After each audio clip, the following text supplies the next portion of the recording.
And in theory, we are live. What?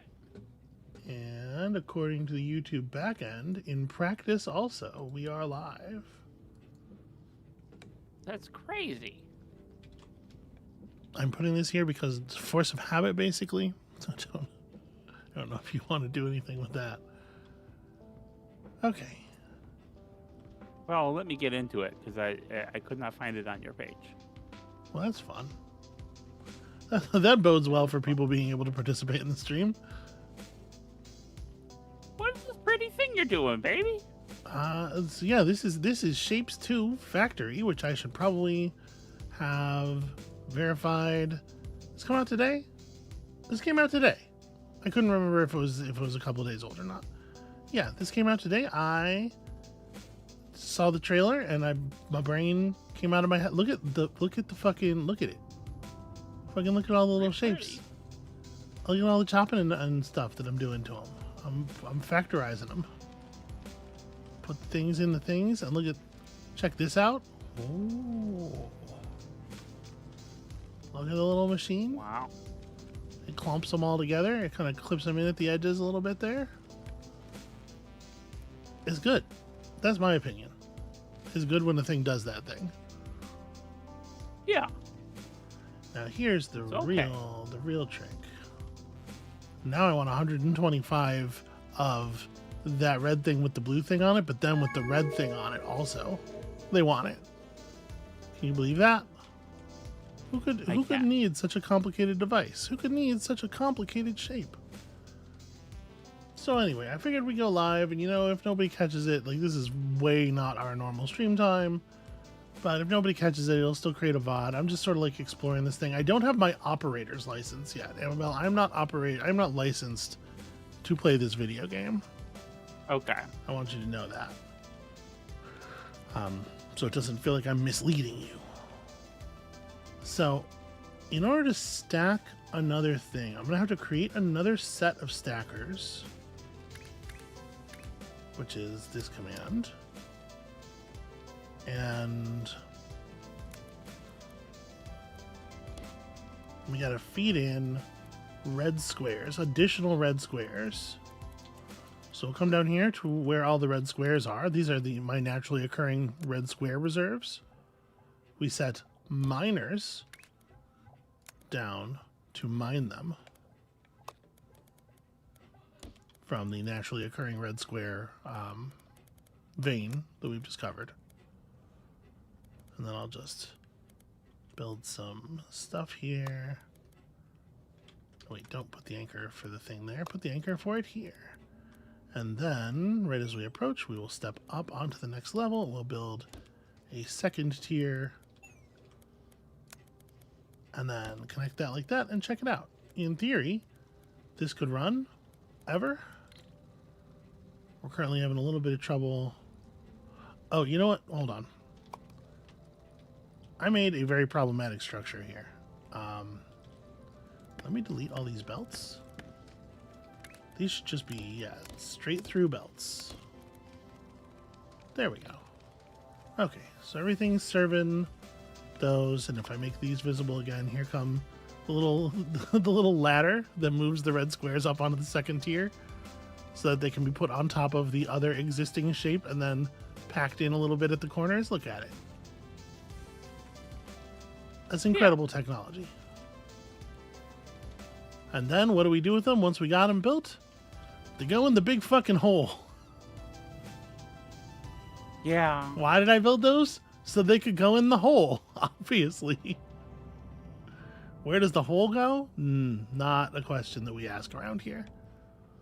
All we know is that we love it when you have the right thing to feed into the hole. And the shapes, it just makes my brain feel good to see it. Because that's where I'm at in my life. Okay, let's get another. We need to amend this machine. So a lot of these machines are producing the wrong thing right now because it was the right thing, and then when I got enough of that thing, it changed. The desire changed. So now we want 3/4 of a blue shape here. I think we can do that. Once again, we're going to mine some extra blue shape for this. Serve these over to this platform. And then we're just going to... Well, let me delete this whole bar here. We're going to do something very extremely similar. Where we... So I want to chop this down to one side. Okay, check this out. I have saved a blueprint for this purpose. This is the machinery necessary to cut a thing down to a quarter of what it is. It makes it very easy to, makes it very easy to, like, save a function effectively from a programming standpoint. And then I need to nope, don't do that. And here we will have another set of stackers.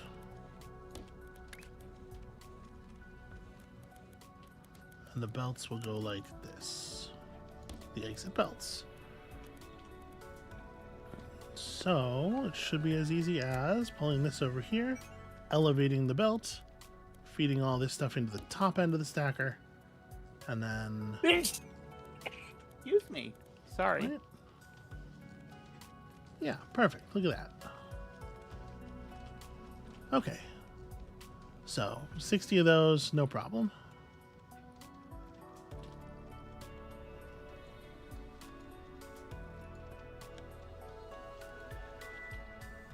The magic of Shapes 2 Factory. Okay, what else am I trying to do here? I need to be doing full squares with sort of a bow tie on top of them. I also need bow ties for this formation. So the yellow stuff's coming in over here, and I have made the bow tie machine already. This is probably the level of complexity that you're supposed to... Maybe. All right, let me remove all of this machinery. All of this was for a purpose that is no longer being served. I'm going to copy this big chunk of machines, which creates the yellow bow tie, and we're going to paste it over here, and then also a rotated version of it over here.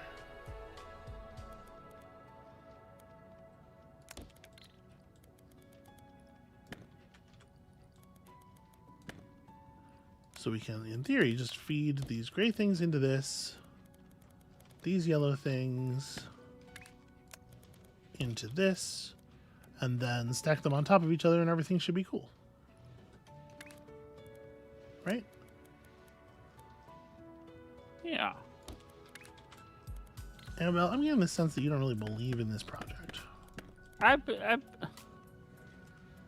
You know who does? What? Nick 16 characters. The factory must grow. It's critical. It's critically important. Oh wait, how have I done? Okay, so I need to convert. These things are outputting at different rates. So this machine, a stacker outputs 20 per minute. So, right, well each stacker should feed into one other stacker, obviously. Where's my head at?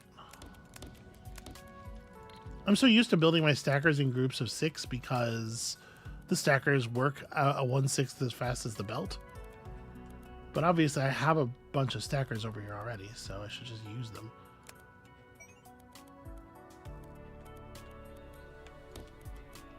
Okay, so I think all of these should now be producing our target product, which we will then fling into space.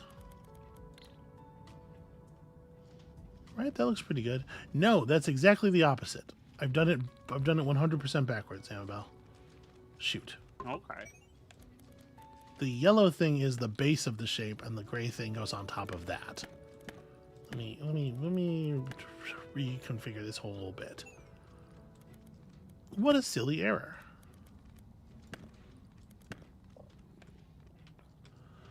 Okay, so instead we want to... I guess it would actually be better. We build the stackers right here. Oh, here.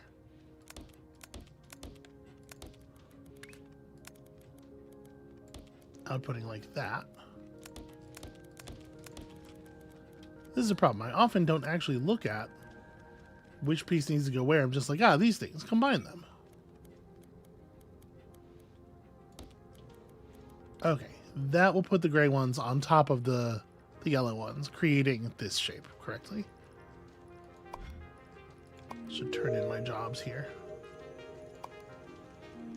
So I'm doing these little subtasks that are just earning me research credits, which is fine. But what I'm actually supposed to be doing to get out of this scenario is completing my milestones. So you can see here, I had to make the blue quarters and then the little bow tie shape. Now I'm supposed to make these things and then combining those things into that thing. And over here is when I am licensed to play the video game. So this is why I'm not licensed yet, because I get distracted easily, like a small child, by all of the pretty shapes. Yeah. But look at them. But just look at them, though. They are pretty. They are pretty shapes. And they're all going in the big stupid hole. Okay, so I gotta combine some squares and some yellow bits here. We are no longer... Well, I'm still doing this. So because the squares and the yellow bits are coming in on opposite sides of the factory, I kind of want to... You know what? I'm just going to do this somehow. If that's okay with everyone, I'm just going to do this somehow. And then they need to get fed to the blue things too. So yeah, let me finish my jobs, and then we'll do the other thing, because the other thing is I'm gonna want to just like wipe a lot of this stuff off of the factory floor.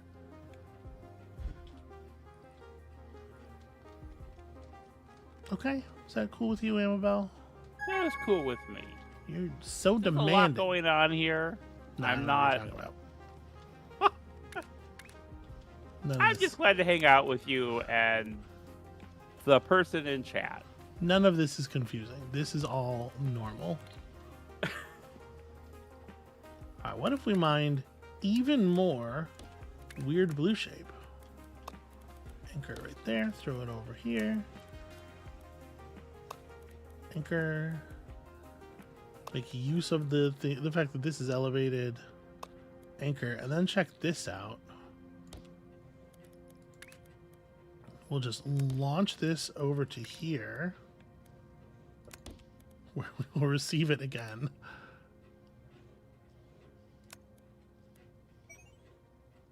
And then these have to go into the top layer of this stacker. And in the interim, back down to the first layer.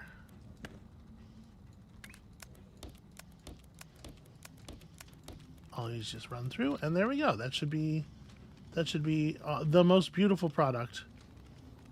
Look at that. Shapes on shapes on shapes on shapes on shapes. You can't argue with that. You can't argue with that. Look at the number of shapes. It's 4. And I stacked them so neatly. All right. This is very important. It's very important that we get this done because I want to remove all of this machinery afterward. Something ain't right here. Hold on. Why are we so slow? Oh, because this stuff's not actually connected to the thing. That would be why I forgot to put the belts in that make the things move. There we go. Now it's nice. Now it's pretty. The best part is when we fling the pieces around the factory floor. That's called professionalism right there. That's right. That's professional. Just fucking hurl shapes at high speeds around. That's real professional.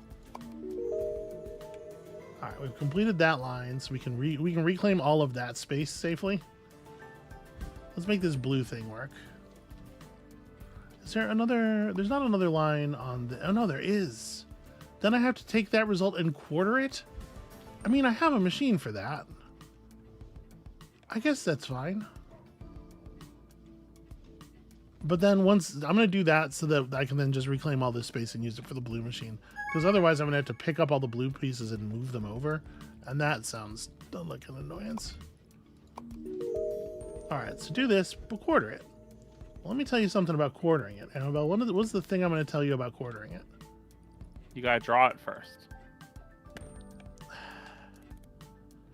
You always think that you got the answers, and they're never right. The thing about quartering is that I got a machine for that. I told you this already. Okay. All right. Right? That's not the way I want to do Yeah. that. Let's do it like this. Okay. Nope. Out of my blueprints, back to normal shapes. No, don't do that. Just go down. There we go. All right, that ought to cut those into quarters about as efficiently as we can. Oh, and then I should deliver them, of course. Look at all the little lasers. This is a pretty time efficient, maybe not very space efficient way of cutting a thing into quarters so that you can pack it in a child's lunch. As long as you don't care too much about the safety of that child's mouth, because look at all the sharp corners on this shit. Those are some sharp corners. You put that in a child's mouth, they're going to bisect their head. I mean, they probably deserve it. Yeah. Listen, children are no angels. They know what they did.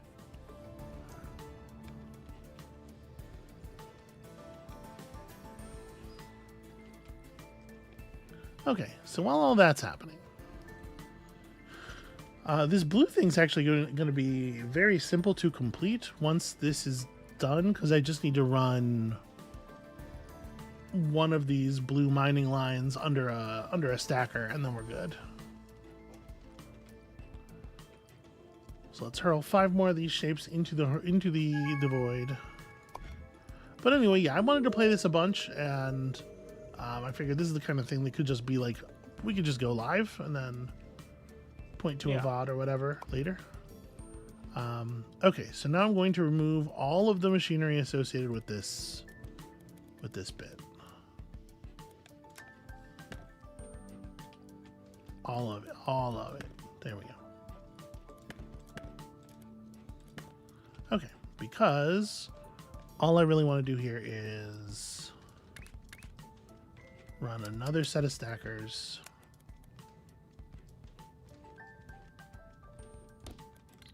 I should actually kill all these belts as well. This comes over here and becomes, oh, no, shoot. Anchor.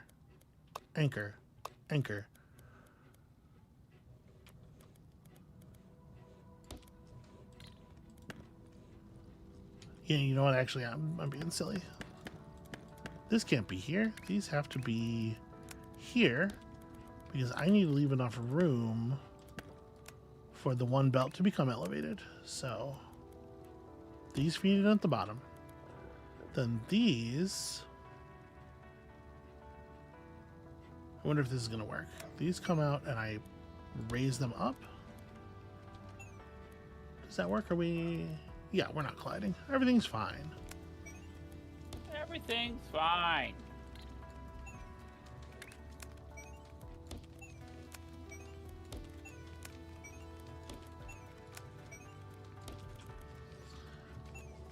Okay, that should produce the intended product.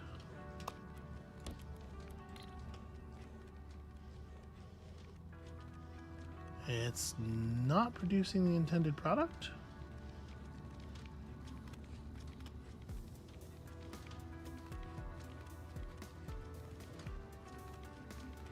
Huh. It kind of looks like when they go through... No, that's... How is that not what I want? Oh. Oh, I was misreading this thing. It is missing a lower... okay. The bottom one is not whole. The bottom one is missing a lower quarter. So I actually... This whole bit here is wrong. Because I misunderstood it. Oops. Amabel. Yeah. How can you even put up with me? I love you very much, and I love it when you are excited about a thing, especially a thing that I'm gonna be honest. Yeah. This is too much for me. This is so hard for me to even begin to grasp. But I'm really glad that you love it. This must be what it feels like when I watch Clute for you. Where you're like, you know what? I don't get it, but I'm glad she's having a good time. Yeah, I mean, if that's what you gotta believe.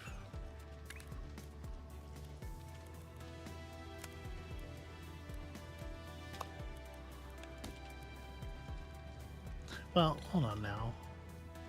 These have got to get rotated 180 before they hit the thing. So I have a 180 rotator.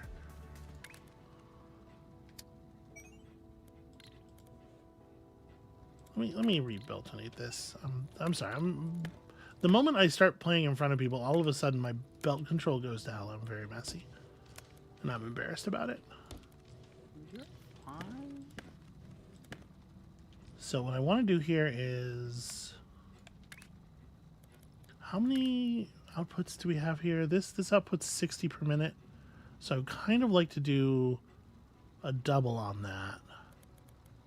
It would be best if we could go like doot doot.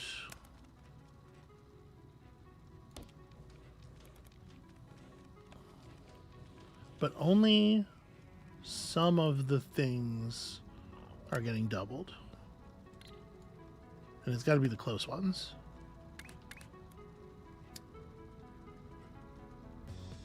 Let me try running this with just one doubler at the moment, just to see.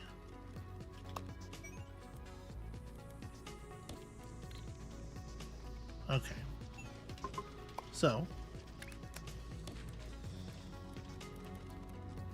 let me connect this to an output just so it starts flushing the garbage. Okay.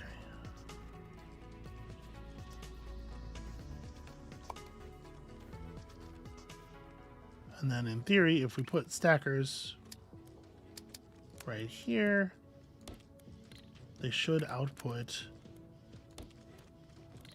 something resembling the intended output.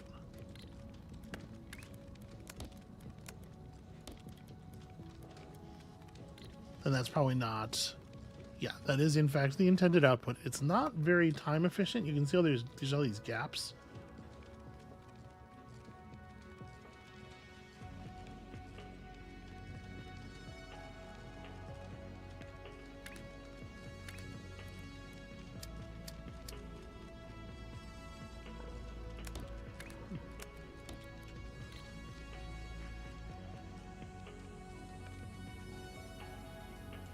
Because the conveyor belt runs at 120 objects past each belt segment passes 120 objects per minute, but not all of the machines work at that same rate. Yeah. Like the reason that I do this, the reason that I do my stackers in banks of 6 so much, is because they work at a rate, they pass 20 units per minute. And so you can see here, like, when I'm quartering things, I make 3 separate lines of quarterers because that's what it takes to keep the belt moving at maximum capacity. Because the quarterers only put out, or the destroyers only put out 40 things per minute each. Okay. This was a total failure of machine efficiency, but I gotta be honest with you, my heart's only halfway in it. Mostly what I was trying to do is complete that so that I could get all of this blue stuff off the table so that I could use this side of the machine to build this thing. So we have now made it no longer necessary for any of this to be happening. Okay. So we got our bow tie machine, yeah? Yeah. Let's run this out this way. All right, we're just going to do the same thing here. Honestly, I build this stacking machine so often, I should definitely save it as a blueprint.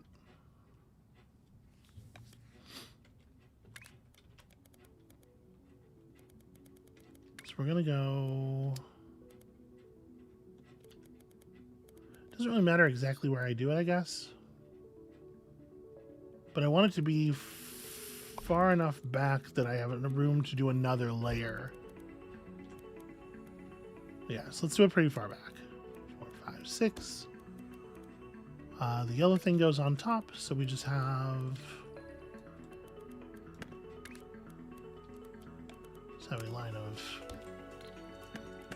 For some reason, there we go.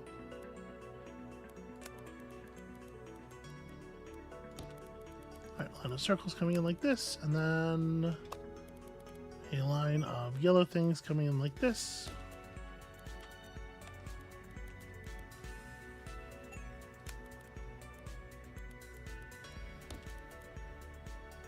Okay. And that'll complete that as that comes in. There's still another job going on over here that we could probably figure out where I need to do... I need to be doing half red squares and half these things, but I have to rotate one of them. So actually I'm already rotating them. Is actually, if I just remove one rotator, doesn't this...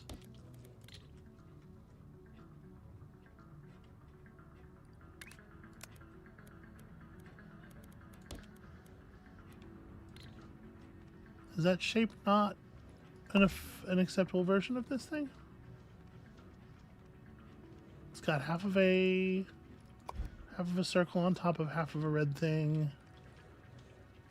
It's gonna take a while because there was a bunch of stuff in the wrong orientation.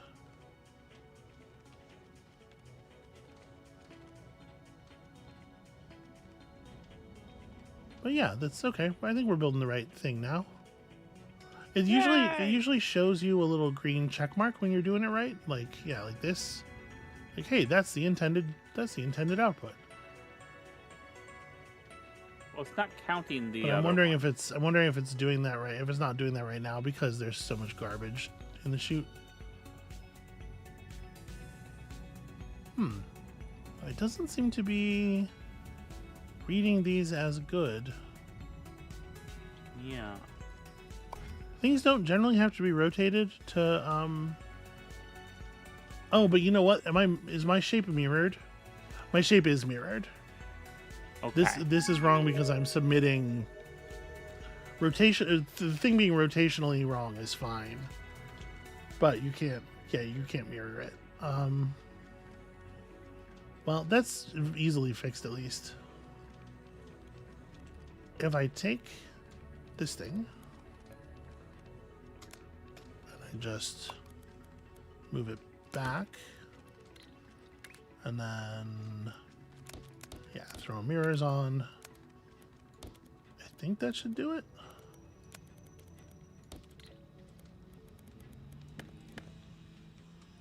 Yeah, there we go. That was a problem. I was submitting the wrong half of that shape. Okay, now this shape wants to get bow tie but yellow, or bow tie but blue. So we're just going to copy the bow tie factory. Place one over here.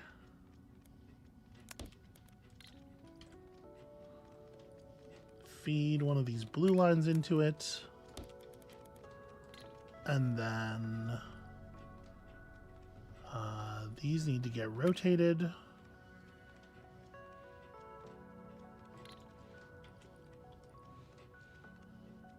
Yeah. Okay. These need to get rotated, which is pretty easy. It's a simple quarter rotation. Top. So this is not a thing that you can follow at all. I'm trying. I mean, it's pretty. It's pretty, but no, it's I feel like I have an easier time with the Zachtronic stuff than I do with this, and that's saying something. That is saying something.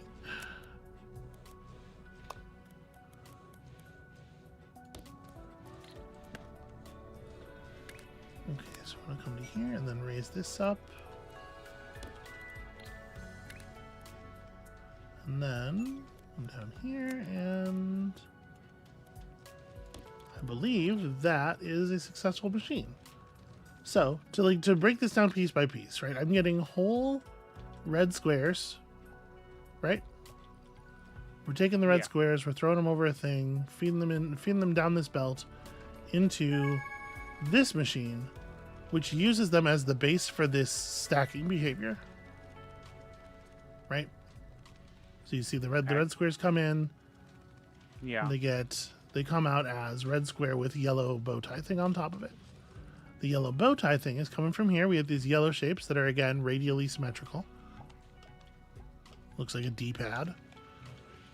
And we have here a machine that cuts them in half, rotates the halves, and then burns half of it off with a laser and restacks them. So like that part's comprehensible, right? It takes this thing and turns it into this thing at the end. Yeah. Cut it, rotate it, cut it, and then pass it along, and then it gets merged with the mirror version that is being produced on the belt right next to it. So we take those, we move them along the belt. They go up on this upper layer so that they can be passed into the stacker machine so that they can make red square with yellow bow tie on top of it, right? Okay. Then we do the exact same thing with the blues, the blue shapes, which are coming in from this belt over here, to create a blue bow tie thing. And we just stack those on top of that same output.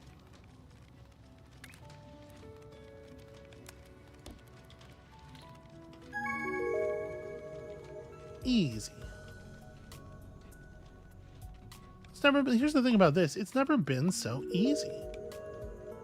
So I completed all my jobs. I also completed a milestone. We've unlocked space platforms, whatever that means. After careful observation, we're allowing you to expand beyond the Vortex platform and build space platforms. Cool. We have 250 space platform capacity. All right. That seems wise. I can be trusted. Okay, enter space view by zooming out. Oh, yes. Okay. Amabel, a new shape. Oh, no. Or, oh, yes. Hooray, green star. We're We're going to need an asteroid miner. Congratulations, or I'm sorry that happened to you. All right, connect 3 miner boosters to an asteroid miner to unlock additional extraction spots on the platform. R&D tested every number from 1 to 5. 3, 1. Okay. Oops.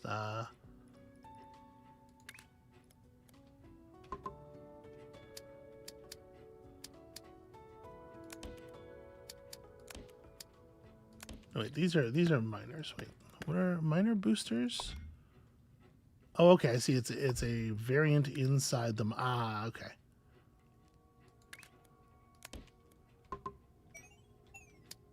Boost that miner. Use space belts to connect the platforms. They work like regular belts with support for anchors and lifts across multiple levels. Each space belt has 4 lanes per machine level. Every lane carries 4 conveyor belts worth of throughput. Neat. Shapes stay in their lane. Input on the lower right comes out on the lower right. If only operators stayed in their lane as well. That's messy. That's messy platform drama. So we're just going to do like the simplest version of this. Place machine platforms to get more space for your machines. Right, so I could like do some processing on the green stuff before it hits the thing. Build them as big reusable modules. That's a great idea to do that. But right now, all I actually need to do is deliver. So we're just going to do that. So in theory, some mining should be happening. Oh, no. Okay, right. I built this thing, and I still have to put the miners down on it manually. Well, let's go ahead and do that, I suppose. It's interesting that they even make you... They even make you do this, you know? This is interesting. Nick says it's harder to follow because you, out of experience, are scaling up and doing optimization shenanigans from the start. Oh. Am I am I playing the game in a way that's difficult to follow? I do apologize. I mean, I think this would always be difficult for me to follow. I'm sharing that I am doing my part of the job. Yeah. I can't do the part where I play it or I understand what's happening, but I do the part where I read the comments from chat. Look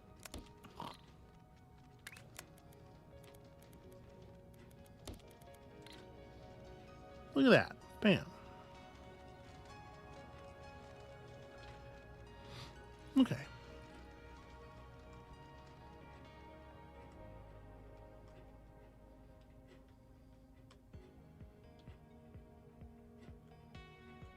This is crazy.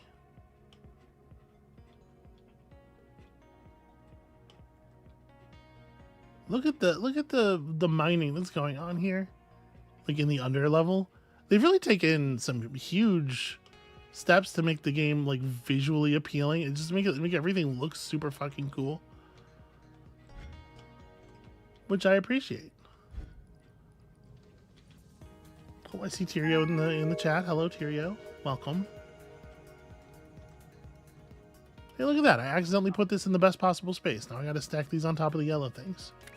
Nick clarifies it's not that you're doing stuff weird, it's just that you're skipping a lot of the learning curve because you got it from other games. Because I have played so many factory games. Yeah. He also says, game is neat and pretty. It is pretty. I will admit that the presentation is quite a thing. Let me remove some of these. We go down here and then we're going to build that stacking machine I love to build here, right? 1, 2, 3, 4, 5, 6.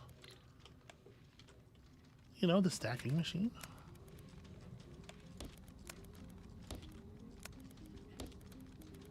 Oh, connect, please. Then we take the blue one and we bump it up, or the green one, we bump it up a level. So the stackers put the green shapes on top of the yellow shapes.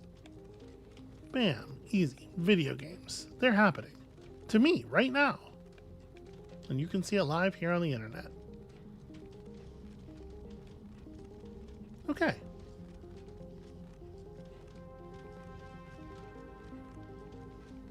Once again, I would like to stress that I do not yet have an operator's license for this video game. This is the tutorial.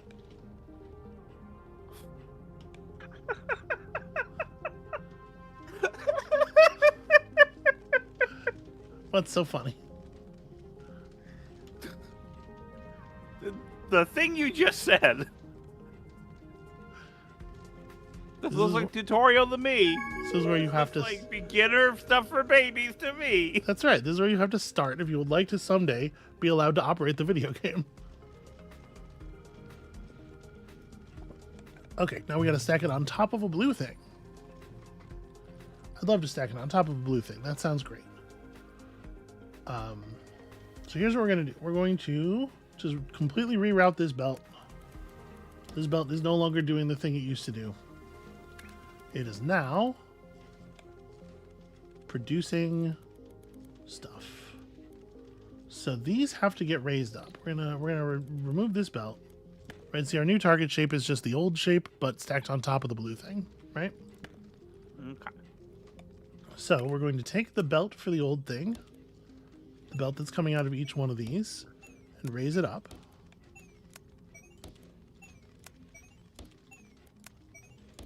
And then we're going to build a new line of stackers.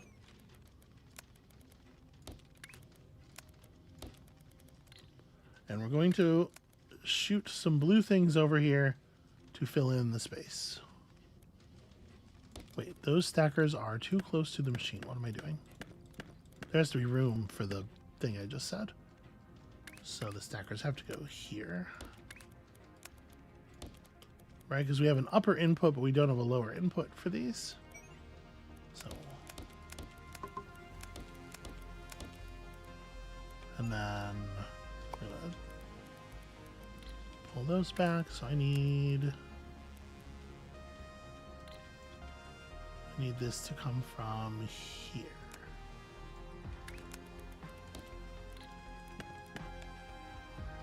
And once again, we're going to hurl some pieces of the factory.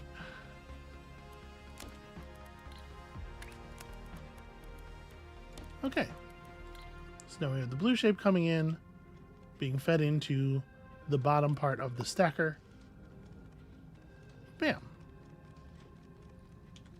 That's beautiful. That's beautiful space stuff. It's happening right there. Beautiful.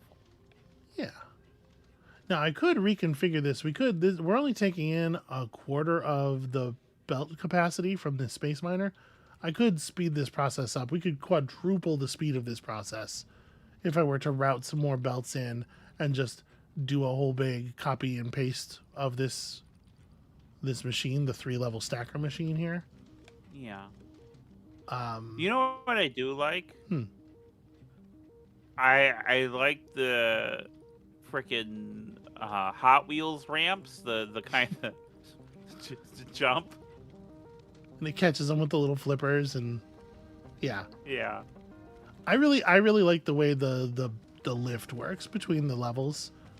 These little like paddles that move the things around, and it's sort of like a rounded path so that it doesn't collide with the other paddle. And this is a really cool animation. This delights me.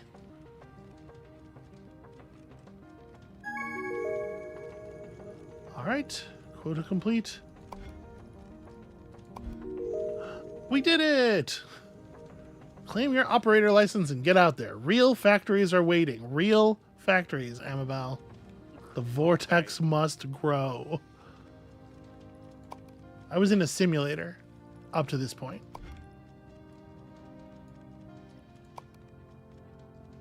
Operator license complete. Not everyone gets one. As a reward, we're upgrading your simulation into a real factory. Pick your preferred mode. Your machine upgrades and credits will transfer. So in regular, shape demand is at an all-time high, a standard simulation. Or hard mode. Looking for a challenge? This simulation is tougher than the standard one, with more complex shapes and tighter requirements. I mean, I feel like I gotta... Yeah, no, you right? want to do things as hard as possible. Well, it's just like, I've played some factory games in my time. I have built a thing before. Oh, they just straight converted my existing factory into a new thing. I gotta tell you, I kind of want to just burn it all down. Am I allowed to do that? What if I just fucking restarted it?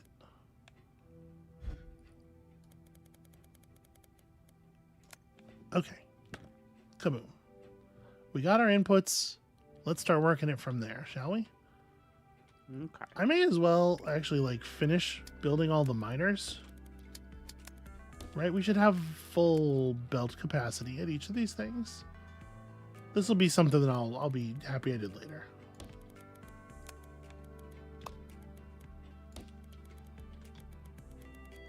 So right now it is not the case that all of my basic miners are connected. You can never tell how many shapes you need, how many shapes you will need.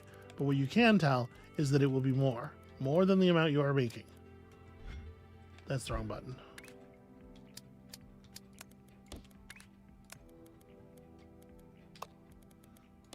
Do you think that there is something inherently toxic in the way these games are like, the only thing that exists is more?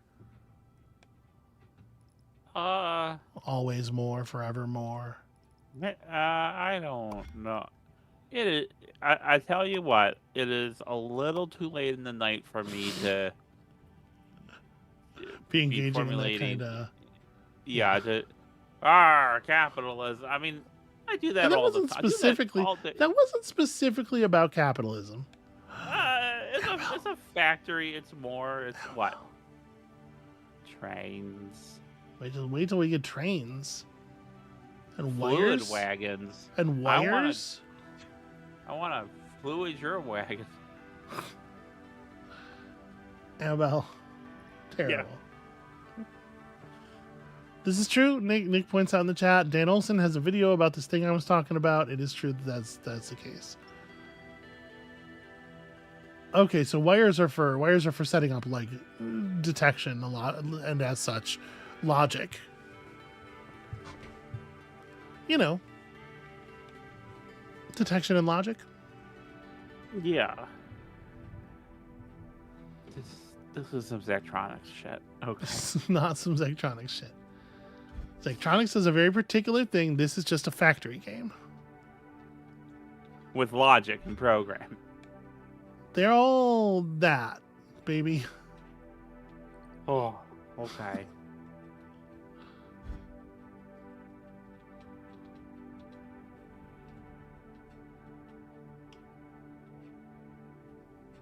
Shapes 2 can run Doom. Shapes 2 is Turing complete. Oh god. Okay, so like the Bowtie Factory. This is the thing we should probably... It seems like they want this a lot. So let's talk about the Bowtie Factory. Let's talk about a space-efficient version of the Bowtie Factory that's not like a total fucking nightmare to look at. So, what are we talking about when we talk about a Bowtie Factory? We take in a full shape and we eliminate 2 opposing corners, right? Yeah. What do you think is the best way to do that?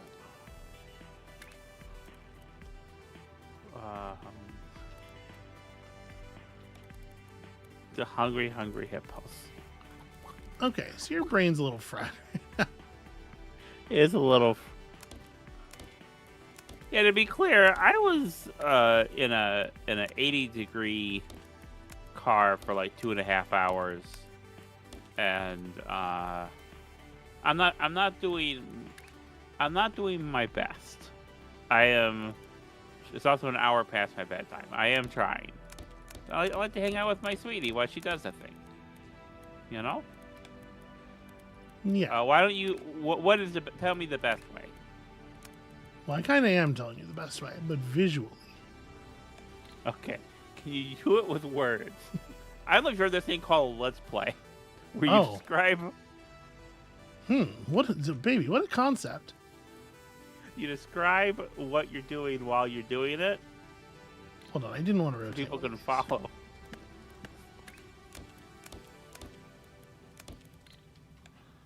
So that's gonna destroy that, leaving that.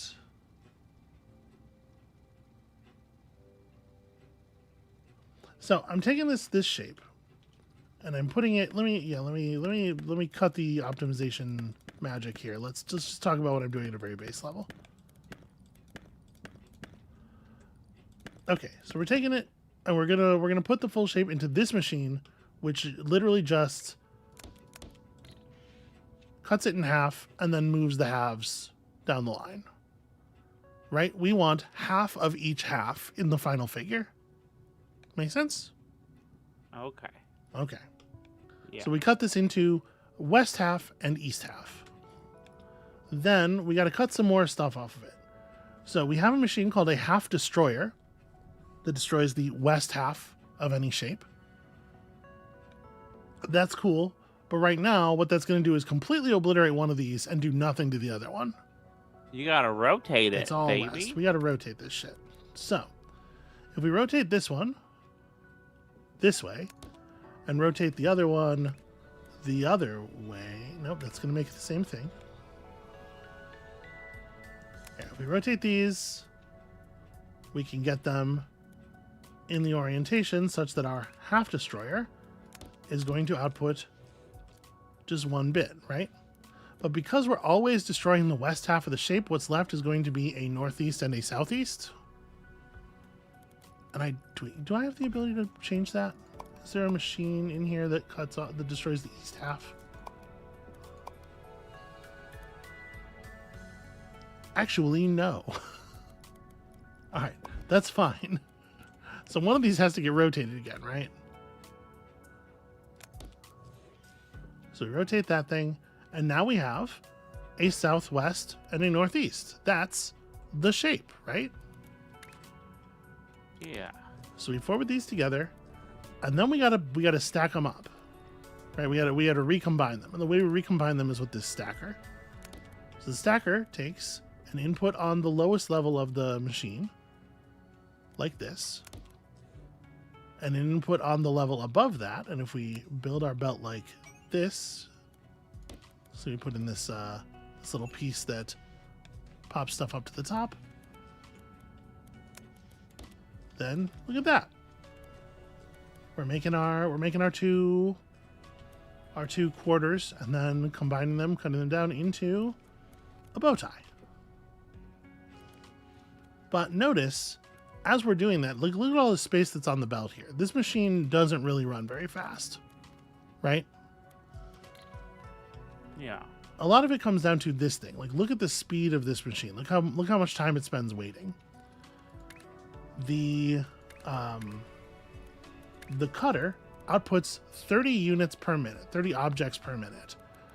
Our belts run at a base speed of 120 units per minute, which means that we could run 4 cutters in parallel here off of the number of objects that are on this belt. So if we were to say, grab this whole machinery, copy it, and just build 3 additional copies. Look at that. They can all run in parallel, and nobody's ever waiting for product. Great news, right? So if we then just rebelt those together at the end, we now have a machine that pretty efficiently, not totally optimally, but pretty efficiently produces the bow tie shape. So what we're going to do here is we're going to select this thing, this whole machine block, and I'm going to save it as the bow tire. We're going to give it the icon, take in thing, produce. They don't actually have a bow tie shape for me to show that it produces. Okay, I will signal it this way. These are just shapes for me to look at and remember later. Okay, save. Yeah. So now we have a reproducible bow tire here. Those of you who are familiar with like object-oriented programming will probably recognize that what we just did was we made a function. We took a piece of logic and we modularized it, and now we can call it whenever we want. So like, here's the thing: we need red bow tie and blue bow tie. We don't actually need yet. Like this is not useful to us at all. Nobody's asking for yellow bow ties. That's ridiculous. Who would ever? Silly baby. So, I have to go to my blueprint library, because you can save way more blueprints than you can fit on a bar. Put the bow tire here, and what we can do is we can just put down like 4 of these.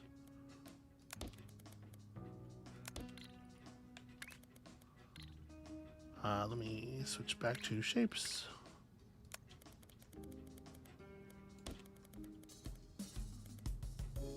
Well, this is not in the right position because I physically can't fit the machinery.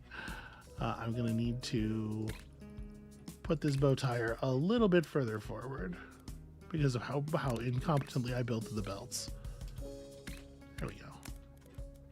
Right, we connect that there, and this one here, and this one here, and then just wire these up to our outputs.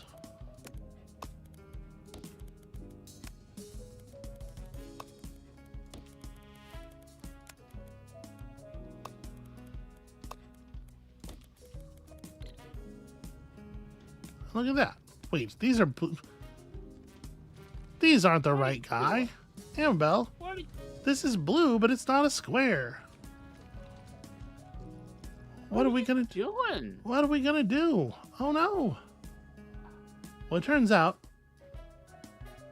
there's some pieces with blue square parts to them, right? Yeah. We don't yet have the ability to like paint stuff ourselves. Here, this thing right here, if we were to pull this shape over and then run it through the bow tire, it would produce red circly part. So we could do this thing, but for real. I was doing a little, I was showing the problem here. Nope, not that, this.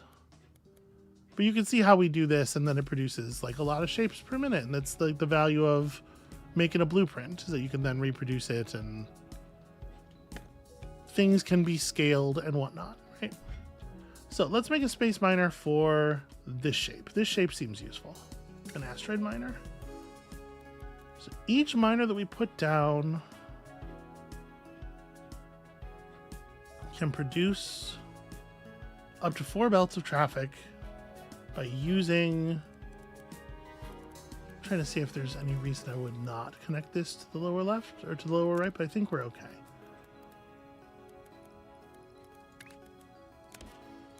Yeah, we can point all these at that. And then that gives us pretty standard situation here. So hold on.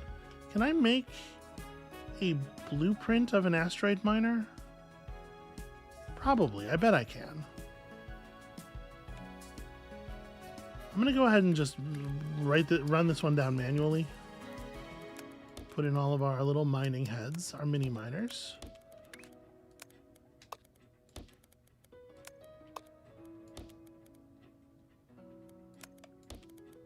And same deal here, the mini miners don't produce materials fast enough to take full advantage of the speed of the belts. But that's okay, because you can wire them across, wire multiples of them to a single belt. So this thing here, at the space view, I would like to save blueprint. This is basic miner head.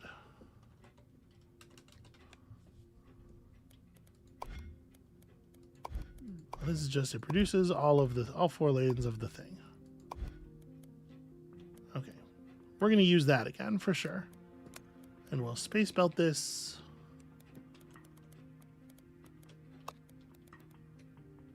over to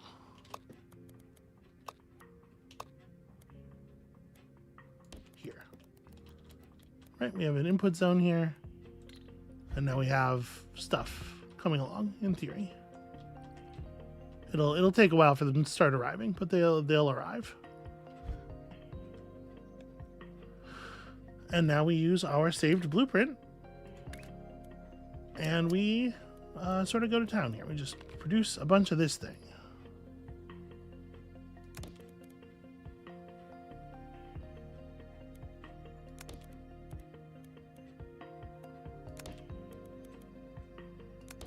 I think that should work.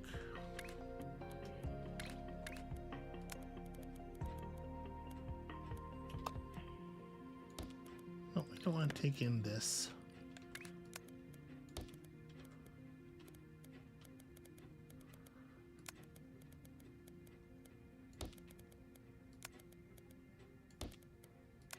Unless I have figured this out slightly wrong, it's possible that that's the case.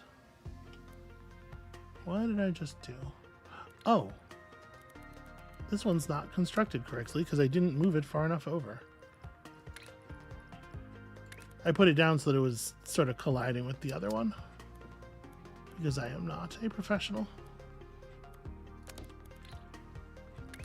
Did you know that about me? That I, it turns out, still a rank amateur. No, you are the most professional.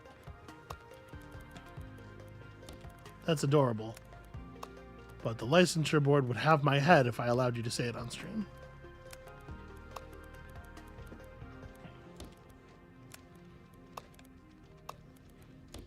So I was talking about, like, you know, this isn't totally efficient, right?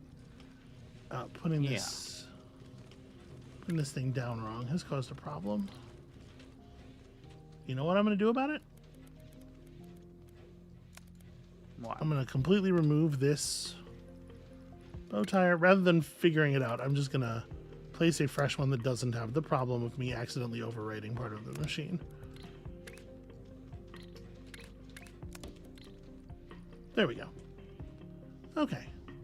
And now we are producing the red bow ties. The way we built this machine, it naturally eliminates the gray quarter as part of the work, so we didn't have to do anything.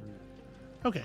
So you can see though how small efficiencies can matter when you're spacing up. Like if I could reduce the size of this machine by even a single row, it would help get it out of the way of this other input, right? We only have so much space when we're working, when we're building our factory. And these could be figured into this corner even in a way such that they don't block this. Like this one could be moved up slightly and rotated so that it's taking in from the left side and putting out at the right side.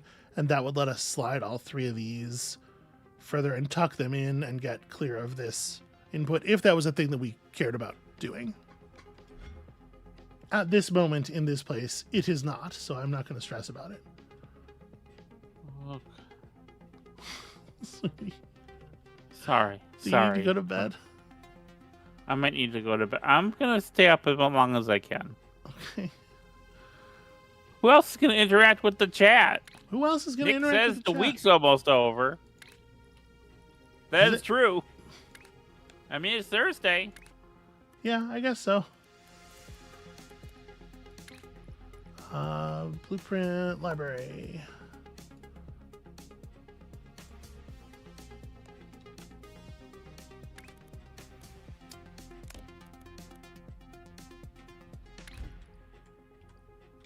Look at that. Basic miner already built pretty much correctly.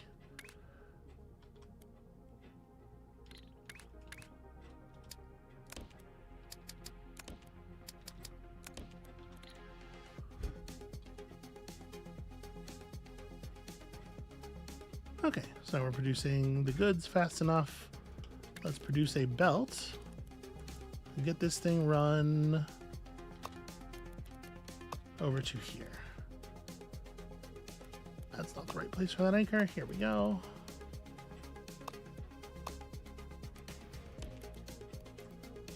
All right, so blue square coming in through here. I'm going to place one of our bow tie factories.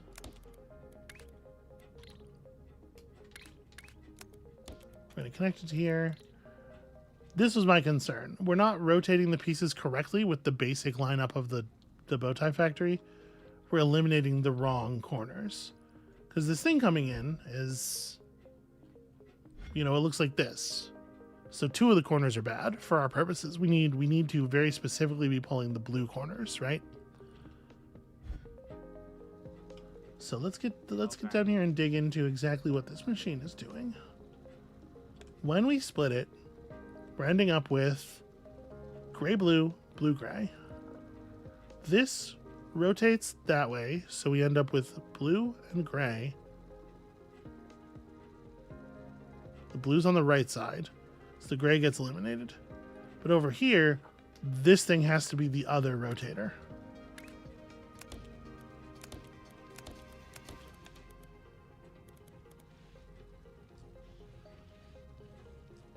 Nope, I was wrong.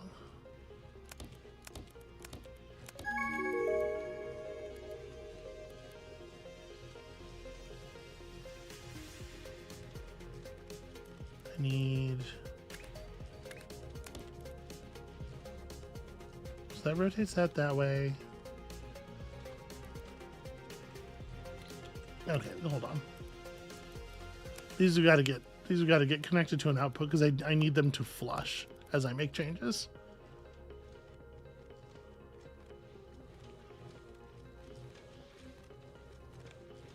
Okay, yeah, so now we're just being left with the blue parts, but obviously this quarter turn rotation is no longer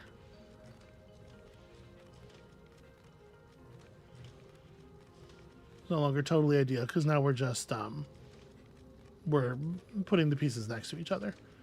So this needs to become a 180 rotator, I believe.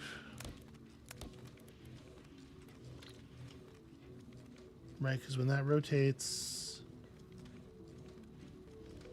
Yeah, that should work.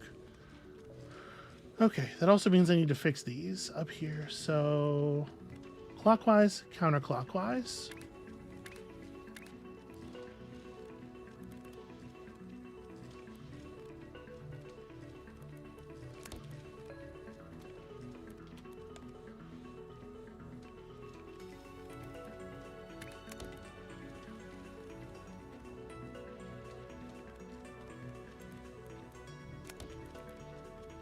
Sorry, I'm like I'm getting so lost in looking at these.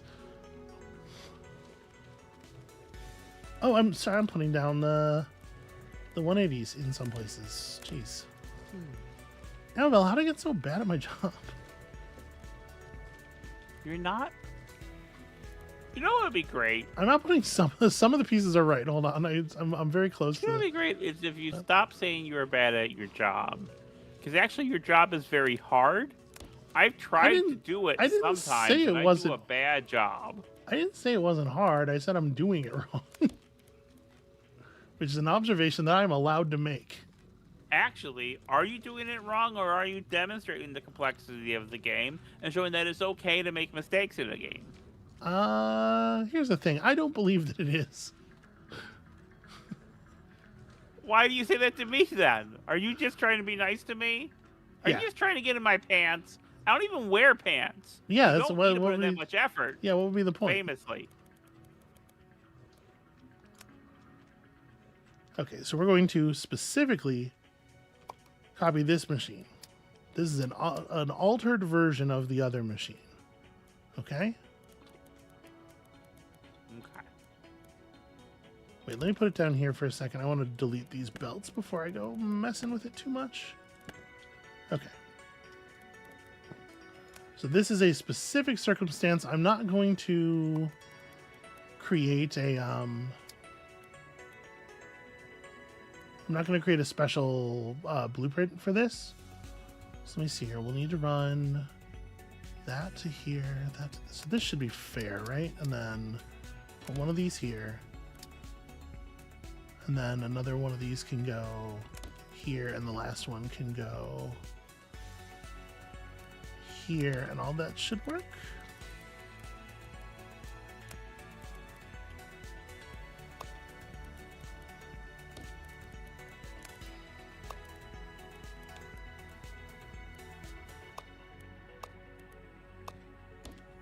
There we go.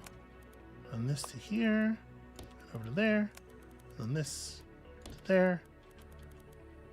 And we should, in theory, now be able to produce these at some kind of impressive scale.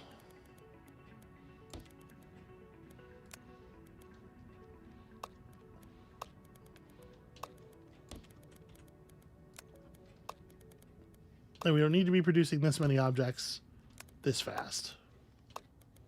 They don't actually care what rate they're coming in at. But look at how much stuff is going in the hole now. Look at the vortex is hungry, Amabel. The vortex must feed, and we're feeding it. Yeah. Watch the bars. Watch the bars go up. Look at the increase. Okay. So, I haven't looked at my jobs board yet. Oh gosh, the jobs board has... Amabel, how you feeling with this jobs board? I'm so happy for you. Oh, look at this cool. This is like it's like a whole little mech. Amabel, Yeah. does this not bring you joy? Do you not look at this thing and just feel joy? Am I broken? You're not broken. You enjoy particular things. I enjoy particular things. And who am I to judge one's use of their time? I spend way too many hours of my life playing Pitfall games lately, so I would say that you're probably getting a better use out of your time than I am. Yeah, I don't know what it is, but there's absolutely something about just like a shape of some complexity. It has like the bright colors and this sort of like plasticky. Like you can tell what this would look like to rub your thumb over it, right? Yeah. This has a sort of an enameled kind of I don't want to make it, but I would rub my thumb on it. Yeah. The degree to which I want to place each one of these into my mouth, I can't describe it. No, I know. The number of things I've had to get out of your mouth. Well, they should stop looking like that. That's the problem. Okay, anyway, sorry. What are we doing? We're making machines. Okay, so now that we've got these red bow ties, now they would like me to put them on top of a bow tie of the gray circle. So let's talk about that.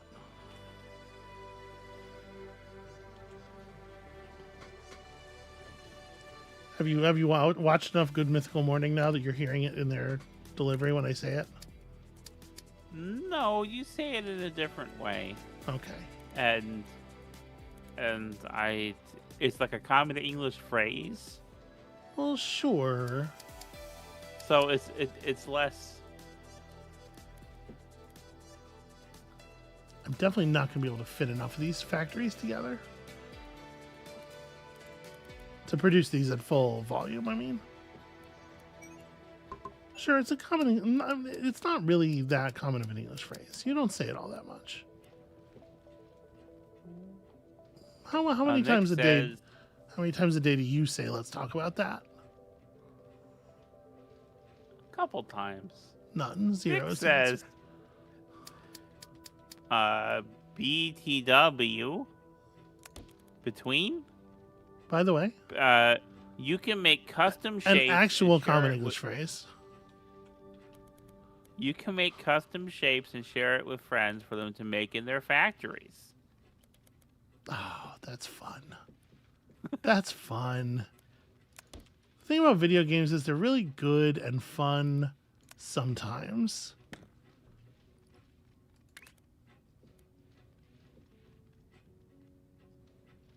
Well, this isn't going to work anyway because I can't... I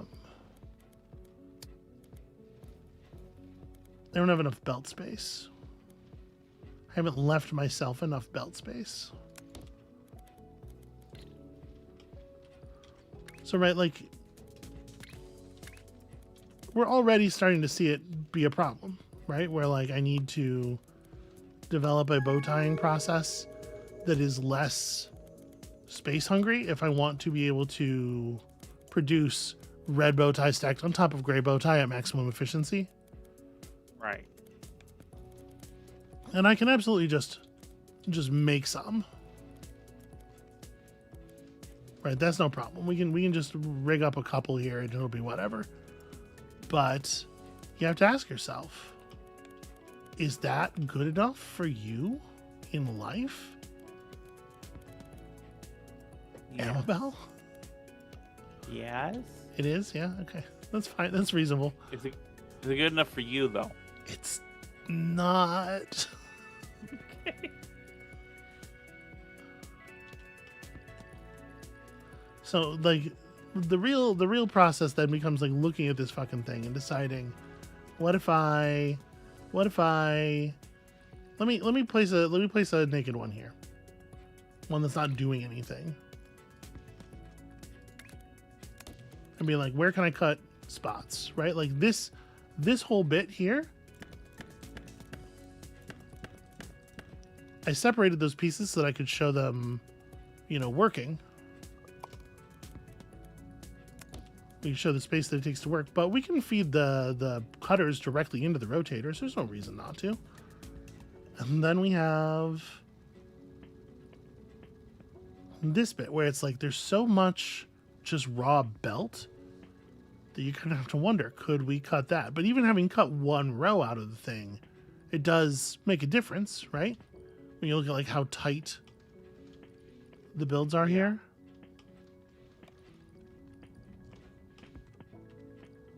And then you gotta wonder, could I reconfigure this? Because there's so much just waiting space here. I guess what I could do,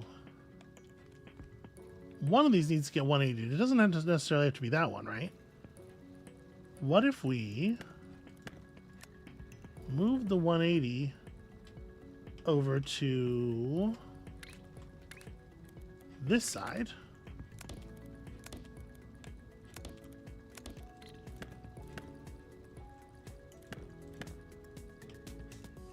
Then I think that lets me cut a little bit of belt, right? If we grab this whole thing, Control X,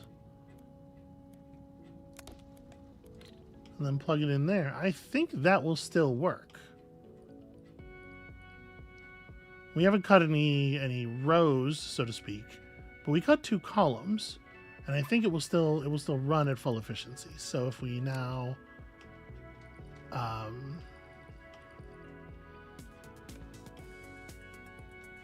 I guess I can just feed something into this one.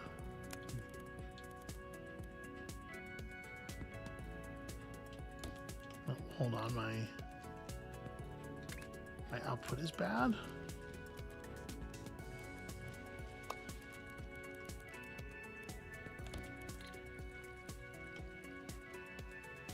Oh, it's because the rotator can be where it is, but that means I have to reverse the rotations of all the other things. Right? Yeah.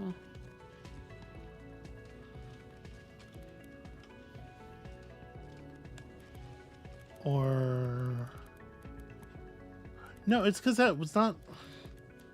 It's because that wasn't a 180 rotator at all. Actually, I got my brain all scrambled by the other, by the specialized version that we made, and I forgot these were all single rotations. There we go. So that's a proper bow tie machine. It is outputting bow tie. Once I fix the error that I introduced. This is just the visual. By the way, if you ever wondered what it's like to be a programmer, this is it. This is a visual representation of a very basic programming process.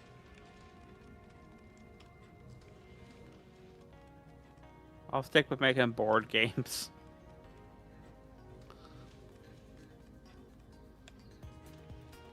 So we need the 2 parallel tracks. That's not going to be able to be removed. I don't know if I can tighten this anymore, but that is tighter, and it is the same output. That's just a better machine. If you change the moving parts, sometimes what you get is a better machine. Am I able to do a direct overwrite? Like if I call this the bow tire and give it similar markings. Yes, confirm. And will that keep that on the thing? Yeah, so now when I press this, it gives us the Svelter version. So I'm going to go ahead and once again clear the board here because now we have a tighter machine.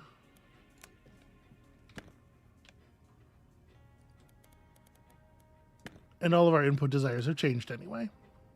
So there's not really any benefit in holding on to the older stuff. And so for both of these, what we need to do is connect blue bow tie. Okay, so these look like the same output fundamentally, right? Colored bow tie on top of gray bow tie. But they'll be fundamentally different because we can assemble red bow tie and gray bow tie very quickly from the same process. But here, if we just do cuts instead of laser destruction, we can pull a gray bow tie and a blue bow tie out of each one of these shapes. Right, so there's no need for me to like laser anything anymore. Okay. Anyway. That shit's wasteful. Amabel. Yeah. Take it easy with that. I'm not doing it. I love you so much. I love you too. I'm sorry if I'm not doing a good job streaming. I'm just... You're not doing a bad... You're fine. You're good. Okay. Nick says a real programmer tests it in production, though. This is as production as I've got, all right?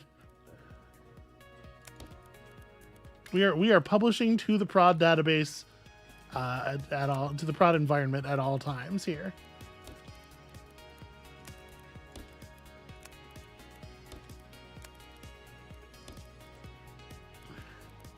Okay, so that gives me lots of red stuff.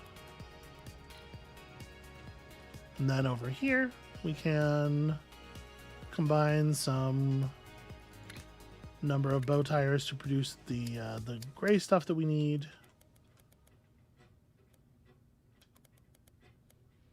So let's say this is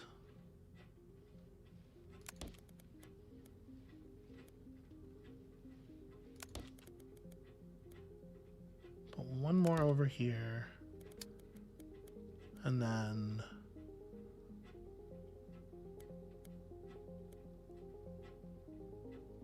yeah, that just barely fits. Wraps really nicely around the corner of that. Okay, let's belt these up a little bit. So then the trick is we're going to need to create another little bit of machinery here to bind them together. But for right now, I'm just trying to get our important inputs. Oh no, wait, I'm a goober. Oh, Amabel, it's me. I'm the goober.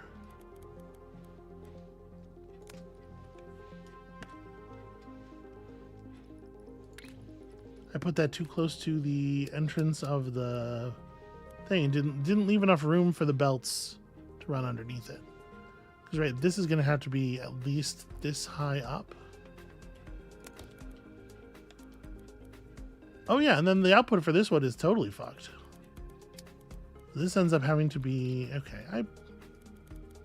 Why didn't you stop me? Why didn't anybody stop me? I try not to stop you. I try to encourage you in everything that you do. This is the mask's lament. I kept asking, but nobody would stop me.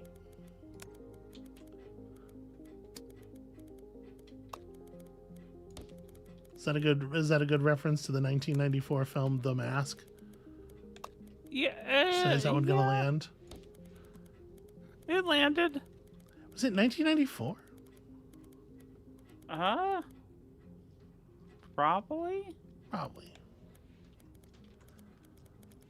Okay, so now we just need like a line of stackers. And these could be kind of wherever for right now, at least.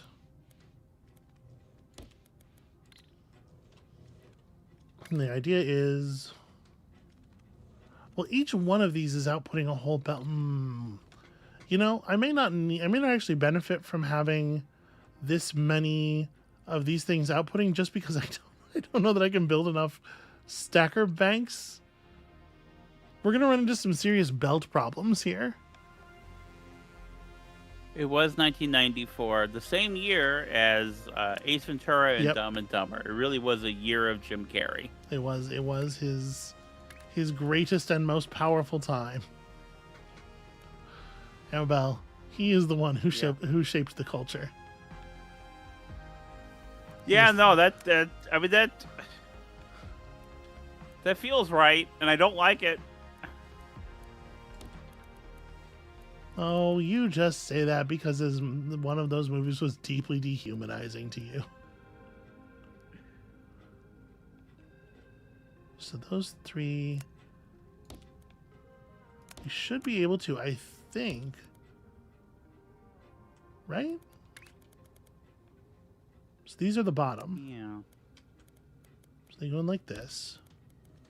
These ones go in like that. And then that's enough space to grab this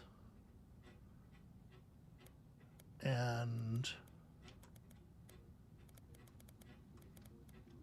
run it up to here. And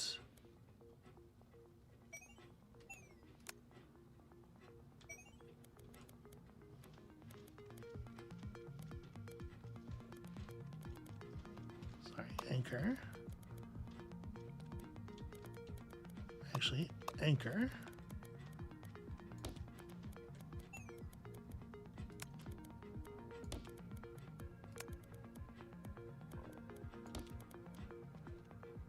Right? Now look at that. We're producing outputs. It's happening, Amabel, and no one can stop it. Not anymore. It's too late. Good.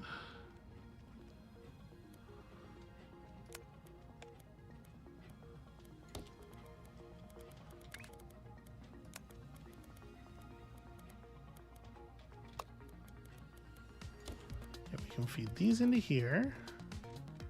And then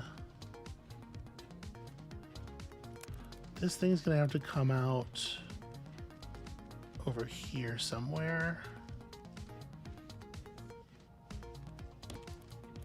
I think this is gonna work. So we can snake this.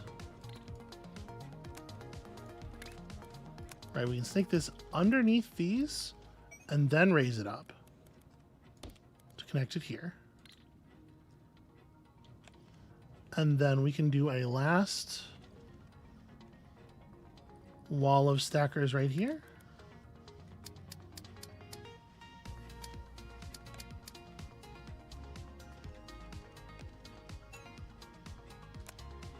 Two, three, four, five, six.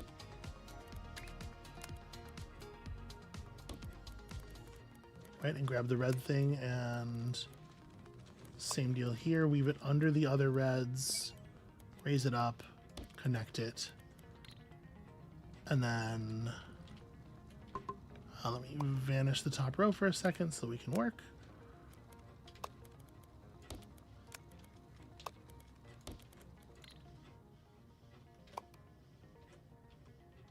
There we go. Maximum efficiency in theory. Once all the belts are wound up, you know, everything's still catching and combining. What's up? Well, I was looking at chat and just kind of hanging and listening to you, and then I look at the screen and I just see all the. No, wait, something's not right here because that belt's good, but what's going on here?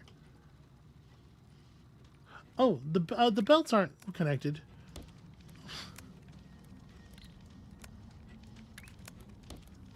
It's like these machines are not outputting at the right efficiency. That's because you forgot to connect the belts to the belts. There we go. Factory. All right, I think at this point we should be seeing, yeah, provided there's no further fuck ups, we should be seeing approximately 1 unit per cycle coming off of each of the belts. It looks like there's still some kind of weirdness going on with the output of some of the lower, whatever. That should be 1 solid belt worth of output. Unless did I screw up? There's something, we're losing efficiency somewhere. I can't with it right now, whatever. It's good enough. Look at all the pieces going into the thing. See? And all it took was that. All it took was that. Yeah. Okay. As long as you ignore all of this stuff, you know. Oh, Nick. And also this thing way back here at the end where it's doing this thing. Can you read out loud Nick's comment? Because I think you'd read it funnier than I would. Yes, what Nick said is, this is my factory. It costs $400,000 to run it for 12 seconds. Of course, a reference to the heavy Meet the Team.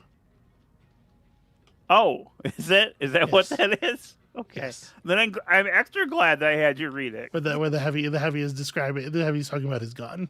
It costs $400,000 to fire the gun for 12 seconds because of the cost of the custom tooled cartridges that it fires. Okay, so do the same thing with the blue parts. Hooray! Except don't do the same thing with the blue parts. Here we're gonna make a machine that's a little bit different. So we are going to end up with a design that looks somewhat like the bow tire, but because it has to do stuff so differently, we're definitely going to just start from scratch with this one. So let me just pull out one input, and let's first principles, right? We're going to put in a cutter. Then we're going to want to put another cutter in for each of these, right? There's also got to be a rotator for each of these because they have to obviously not be all east-west by the time they get there.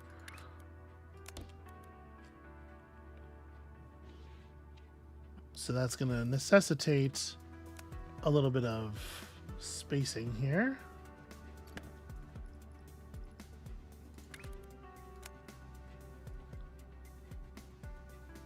Yeah, and then a rotator, and then another cutter. Okay, and with that we end up with... we end up with the things we need. This actually is just, they just need to be restacked. And then one of them has to be rotated. So if we build a stacker here,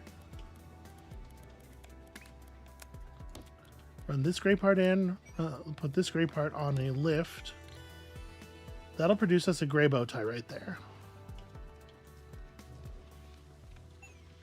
Right? We can do the same thing with the blue parts, although it's a little complicated by the positioning. Because no matter how you do this, you're going to end up having to do a crossover somewhere. So I wonder if the smart thing to do actually is to take this piece, move it forward,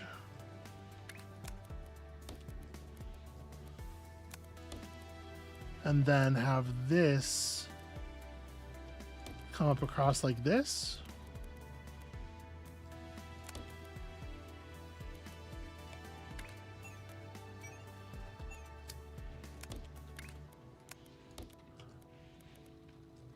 Right, that's not too bad. And then, okay, cool. The other quota completed while we're messing around here. A single rotation of these will get them on the same orientation as the gray pieces. And we run another stacker right here. Blue pieces on top, gray pieces on the bottom. And there you go. That's an output.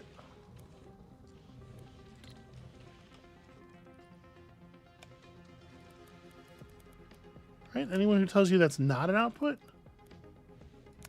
you report that person to the re-education camp immediately. Okay. And well, I feel like you're not going to do it. I feel like you're not going to report them to the re-education camp. Nick says, Amabel, I want you to take notice that the previous objective is already 3/4 done, and past that, all the product does nothing. I think it's funny. Yeah, at this point, we are literally just hurling shapes into a garbage can.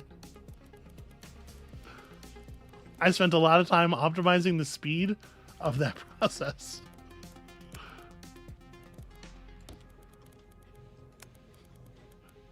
Does that make you laugh? Are you entertained by that? Yeah, I guess, yeah.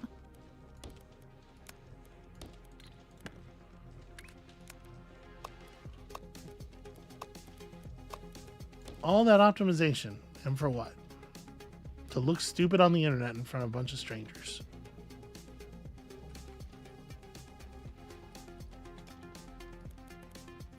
This is my life. This is what I chose. This is what I chose to do.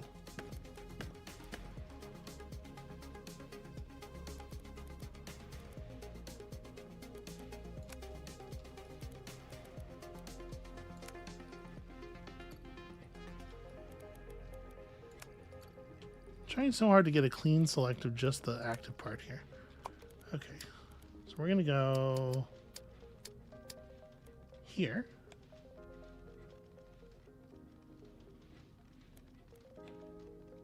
Does that make sense?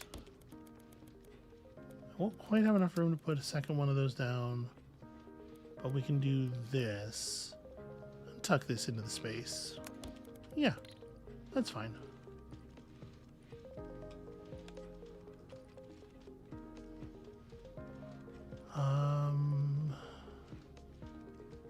It's kind of fine.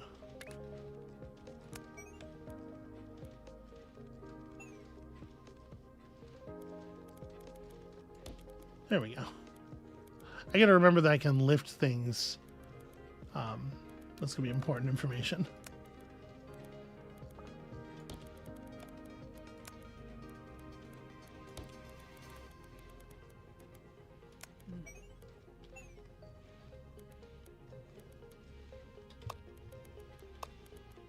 There we go. 4 belts. Oops. 4 belts.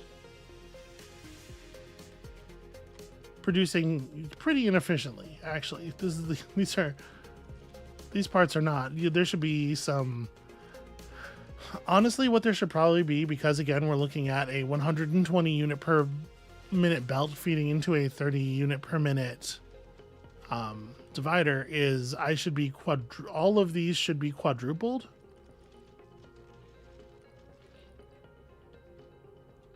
Okay. You know? Because technically, actually,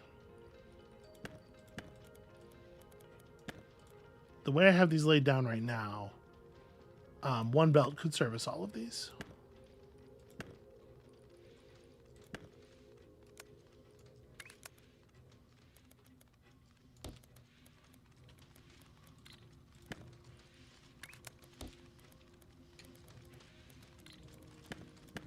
If I delete all the other belts, this actually works just fine at the rate we're doing it. So there's definitely a better way to cut this all together. It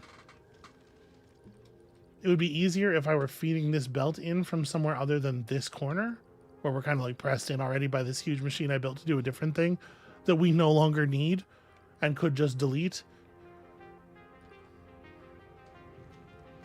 And should delete. Yeah, no, this machine's not accomplishing anything for us anymore. Like, it's not even a part of the next bit that we want to build, I think. Yeah. So okay, let's you know, there's like a little Zen thing here, right? Where we're constructing these big complicated machines and then dumping them when they're no longer useful to us. That's an Eastern philosophy thing and not just capitalism at work. Yeah. Yeah.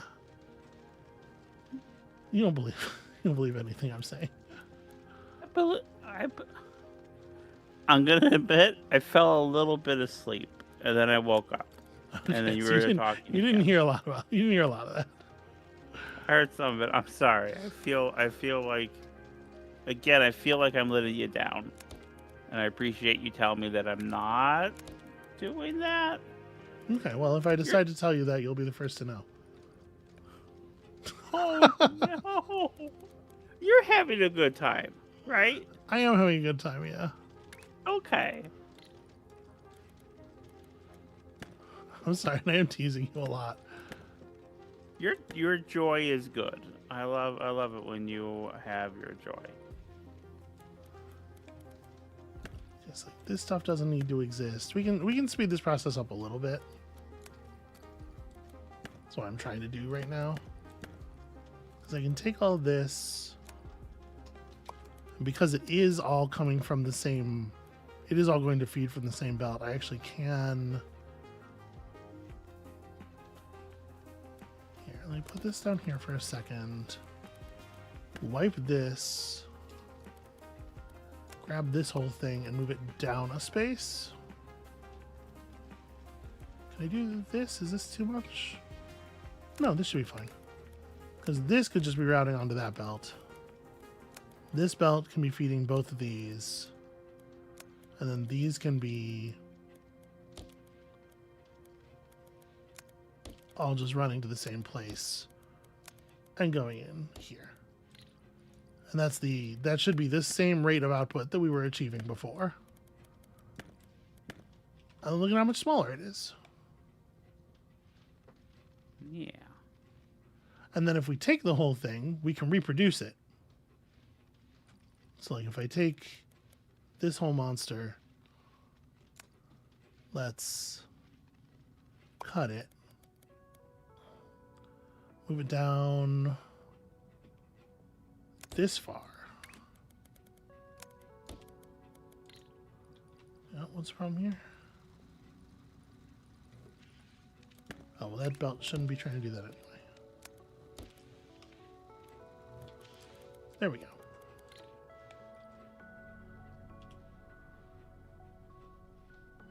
Now we're in a situation here where I can theoretically pull this and copy it and, you know.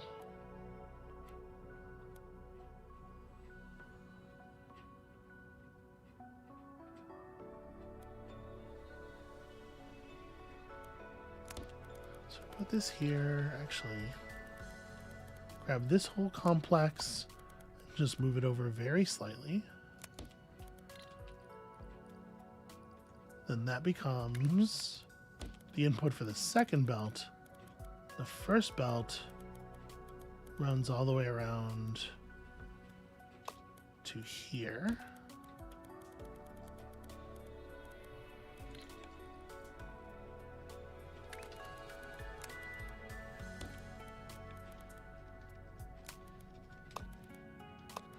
The second belt input's there.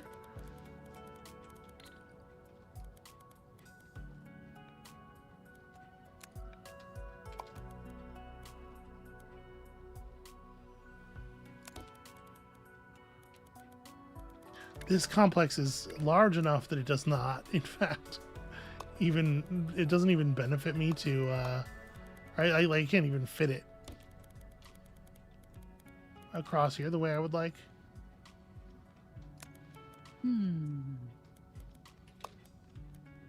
What do you think of the music? It's real chill. Yeah, it's good. It's real comforting. It's good music for this kind of thing.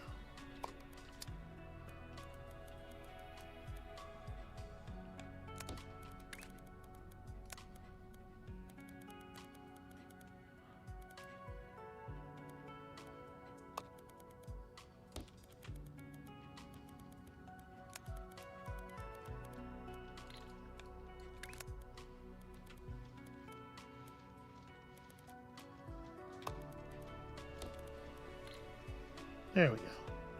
Okay, I think we're producing at a better rate now.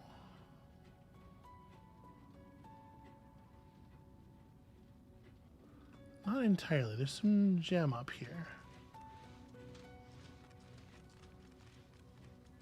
Well, it looks like there's gem up, but like as these things are processing, stuff is just getting shunted to the other sides. So actually it's pretty fine. Okay, so that only took up half of the entire track here. But the good news is it's the top half, and we can start working on this thing down here in the bottom half. So we need gray half circle, half square, with then red half circle, blue half square on top of it, which is an interesting set of things. So we have access to red circles and gray circles pretty easily. Squares, we have gray square and blue square from here. So once this thing is all delivered, we can try to route like this side of the machine can be used for that. So in that case, the rate that we are delivering these does kind of matter, because I sort of need to finish them before the other thing is available. Now, we have been acquiring, over time, these research credits, right? Over here in the shop, we can spend the research credits on a variety of things, like machines that do cool new stuff, swapping the west halves of two shapes, a version of the stacker that outputs to the side, which actually would revolutionize some of our machines, a third height tier, Look at that. Look at that. Jesus Christ. Uh, Okay. We could add more inputs to our vortices, or to our vortex. We just have the one big vortex. Right now it has 4 inputs on each side. We could upgrade that to 6. If my machines were small enough to fit 6 to a side, that could increase our rate. What I'm really looking for is this 125% speed multiplier. We had to get to 5,000 research credits for that. So, in addition to the resources that you have to put out to finish your jobs, which earn you like whole new systems, like fluids and painting, once we can repaint things, imagine how much easier stuff's going to get. We can take on these side jobs for additional research credits. You can see not a lot of credits necessarily at first, but each job is part of a chain that leads to jobs that pay out higher. Okay. So we can grab a couple of these tasks and try to do this stuff while we're waiting for the other ships, the other big things to connect. Just stuff that it seems like we can do.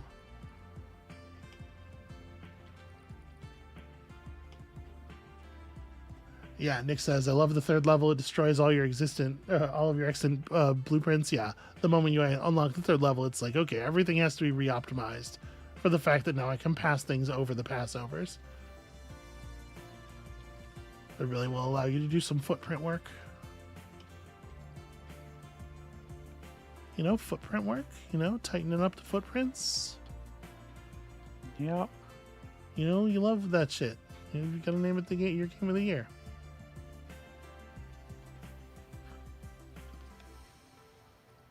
Okay, I got a smile. Yeah, you got a smile. Footprints. You know what? Smiling as hard as I can. I kind of wish I just had more blue. I wish I had more of this shape incoming to play with, so we're gonna just make that. Oh no, sorry, not this. I want 3.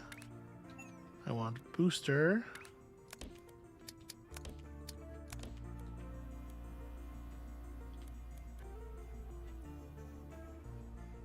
Probably not here, huh? Just thinking, like, if you were going to make optimal use of all this space in the future. Okay. And then we're going to space belt this to, like, here?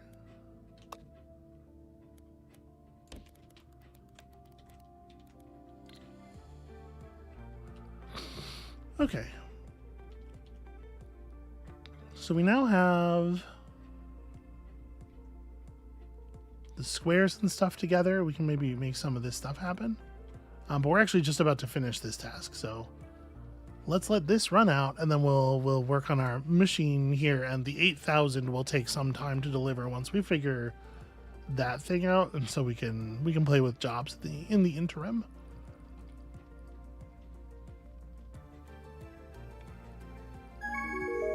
Hooray, quota complete.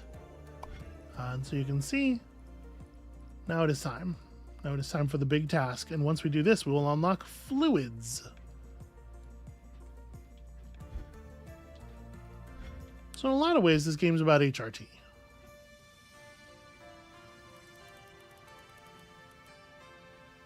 I was trying to get Amabel to sit up. It didn't work. I'm trying. Be nice to me. I'm nice to you sometimes. I have been nice to you. That's happened. I remember that vaguely. I remember that weekend.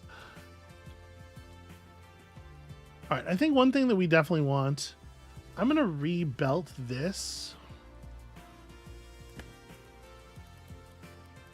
for the moment. Let's actually run this up here.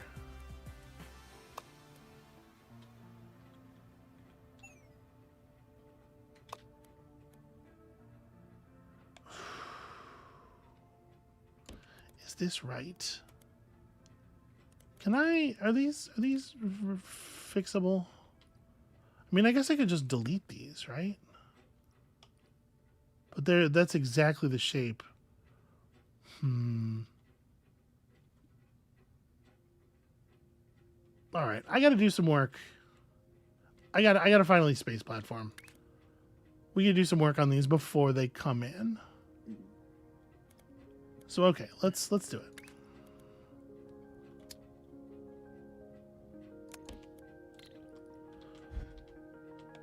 All right, we got to prep these goods a little bit.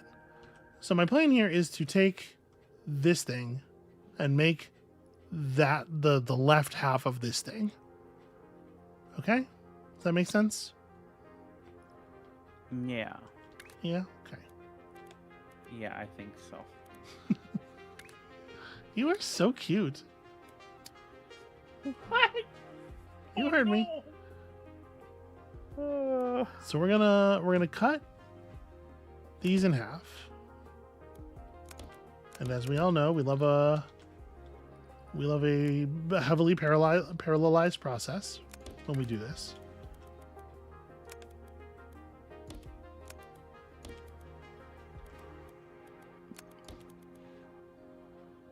Okay. So we're cutting all these in half. Then this half is going to have to get traumatized. So I'm deleting west, which means we want to rotate it this way. And then we want to half destroy it. Okay. This might not be the smartest way to do this, but it is a way that I can envision to do it. And that's worth something.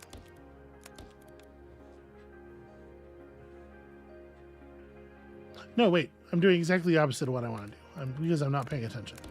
We want the gray half.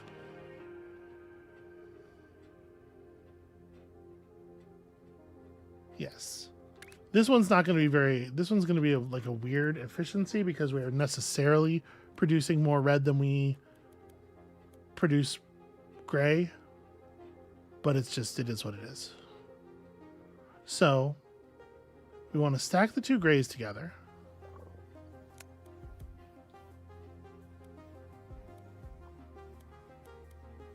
Yeah.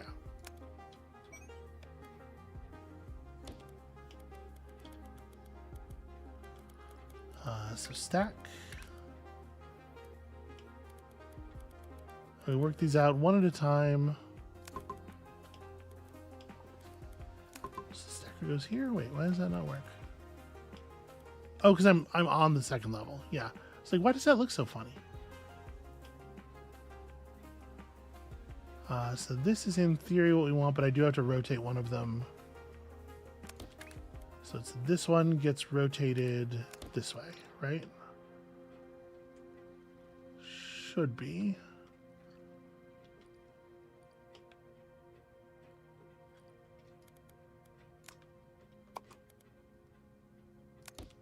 Okay. So now we have a machine that is producing, as classless as this is, I'm going to make a hole for throwing some of our components in. Okay. This is what you call an inefficiency. If you are throwing the components into a hole, that's an inefficient process. But what else am I going to do? I'm not going to buy that side stacker, even though it would be really useful here. I'm going to resist the urge.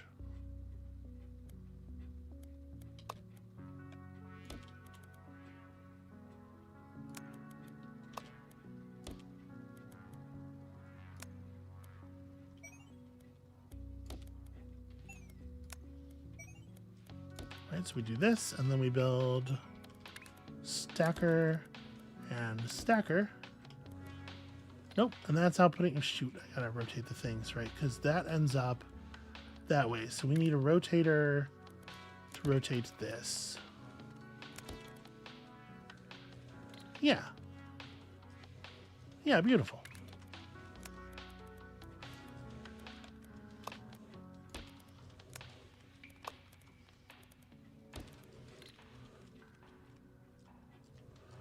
Okay, so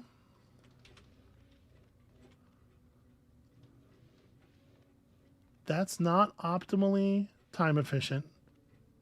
You're going to introduce some inefficiencies whenever you are throwing ingredients in the garbage. Sure. We can take this whole monstrosity, move it up some.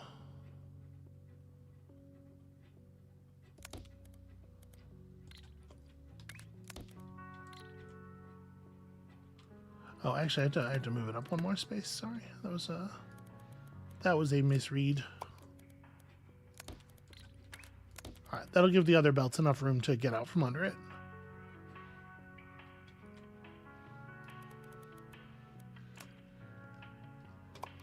And then we can do this, and this, and this. And we can at least run one of these off of each belt. They're not optimally efficient, but this will make the space belt a little better, you know? Ooh. Let me rewire this a little bit.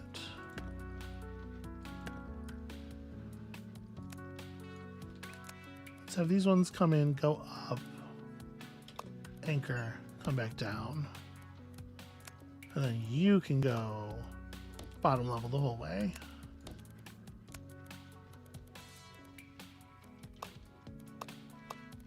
Okay, so now we're feeding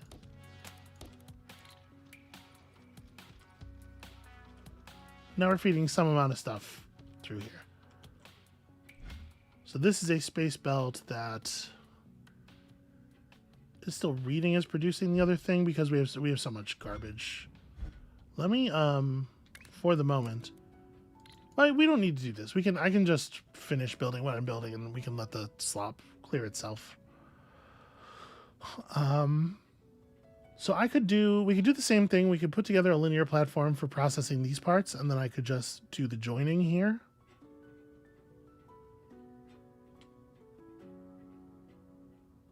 Amabel says that's a great plan. That's a great plan, says Amabel. Sweetie, do you want to go to bed? You can just go to bed. It's okay. I'm probably going.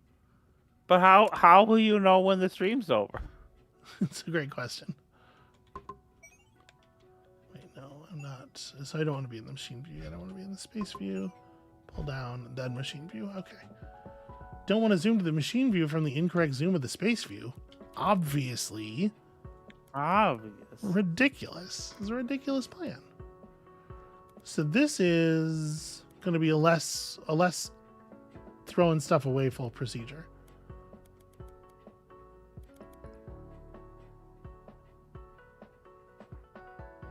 The bow tire burns the extra pieces, right? No, everything gets kept. So hold on. What happens to this if you connect the bow tire to this machine? Oh yeah, that's a laser. Never mind. I forgot what the lasers look like. We don't want to use this. We do have to build our own machine for this then. Well, it was always going to be the case.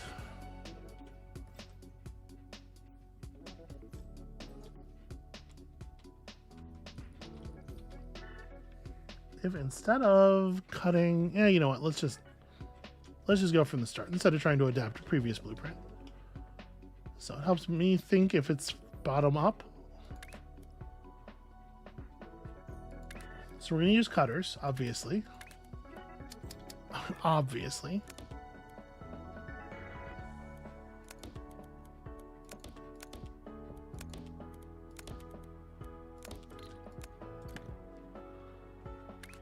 Okay.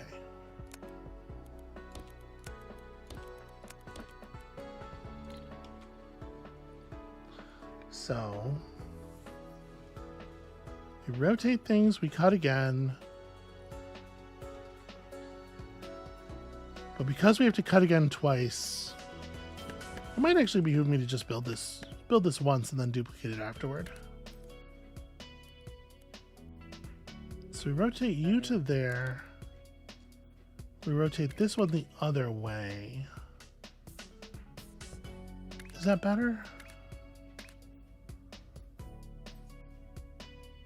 Yeah. It probably isn't for the fact that I can't Okay, understand. Amabel has gone to the space robot dimension.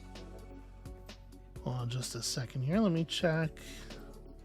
Oh, Okay, we did drop some frames there. I think we had a little bit of a connection hiccup, but also Amabel's having, I think, a much more severe connection hiccup. Maybe? How are you feeling, Amabel?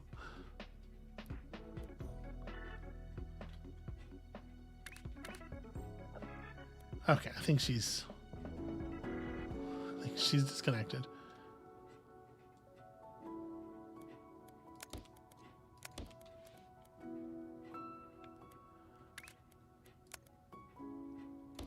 Okay, so we end up with this, right? Then we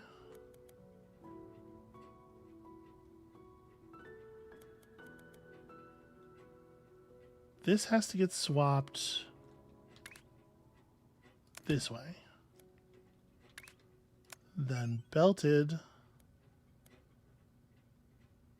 this way.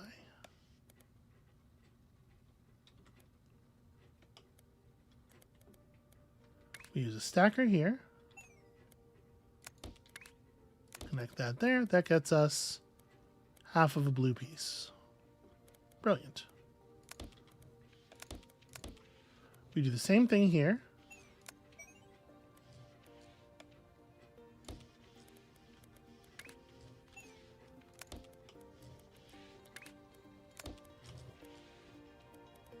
Oops. Do the same thing here, including the part where I rotate the thing.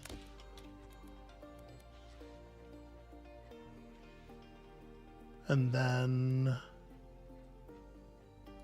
this gets rotated and we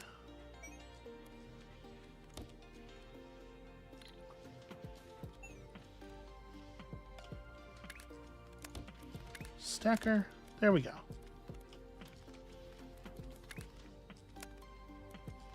Now the question is,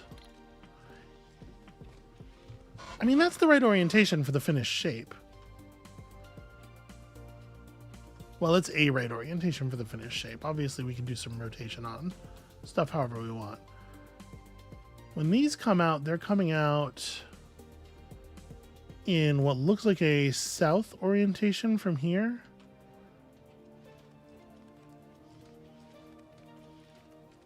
Would it be easy to make this happen? Like, could I change this so that it comes out in a north orientation without having to add any cycles, just by changing which direction things are initially rotated in?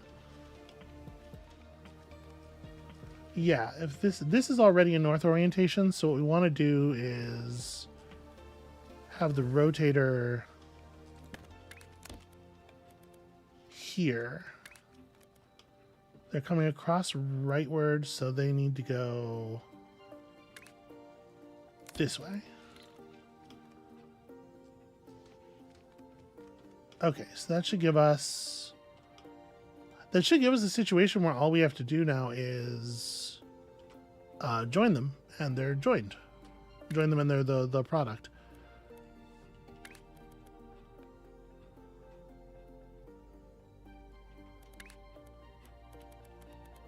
So let's just create a joiner bank here and see what it looks like.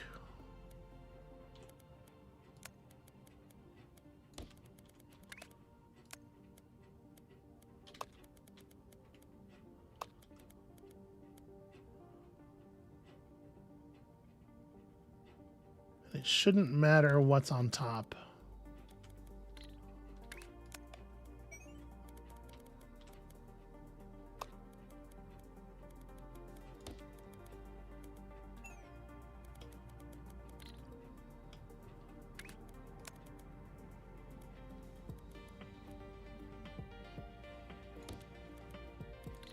I apparently miscalculated slightly when I put this down because I intended for this to be here.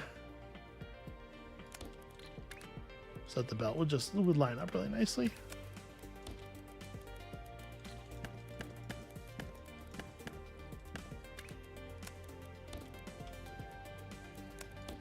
There we go. All right, we're gonna have to flush some amount of garbage here while we're... Yeah, because there was a lot of stuff in the pipes that was not the right thing.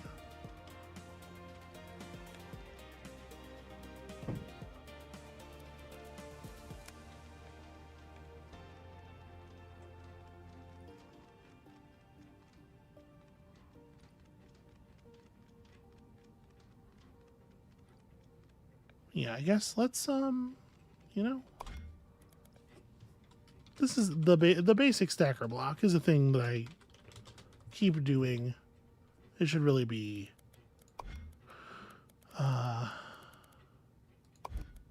it starts with this, and they come out like this. The basic stacker. That's the thing we should just have blueprinted. And then we should go into our blueprint library and put it on the bar so that we can build a couple more of them.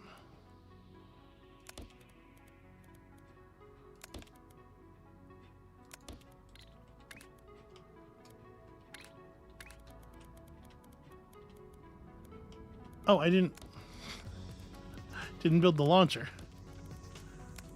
It's a pretty important part of that machine.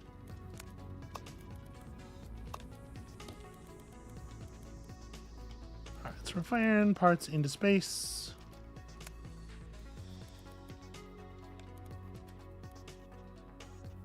Come out here and become high.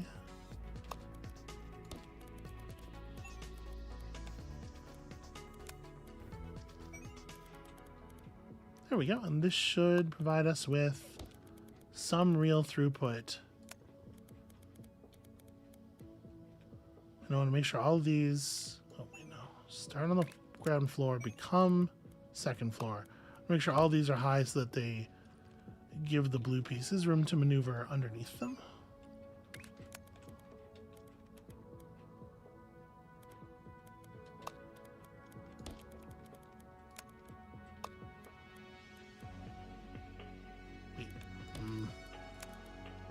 Screw this up somewhere.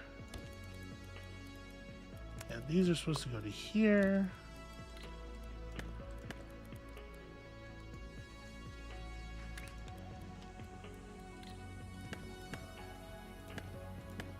Make sure I'm only deleting the track that I mean to delete.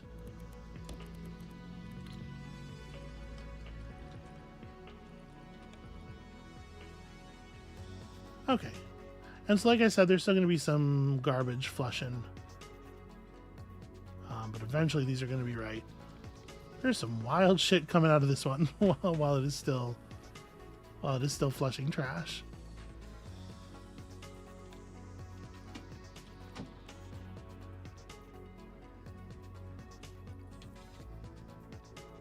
This belt's the only one that's rated as bringing the correct thing in.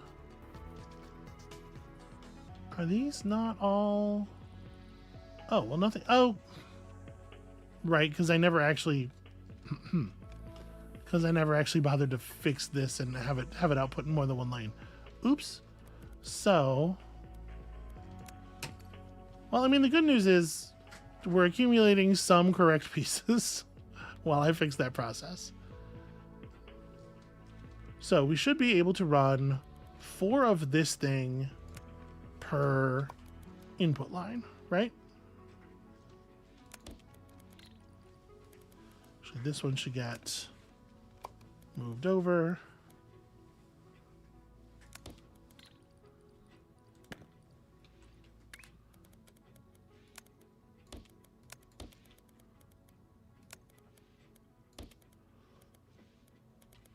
Except there's no version of this where I have enough room to do that.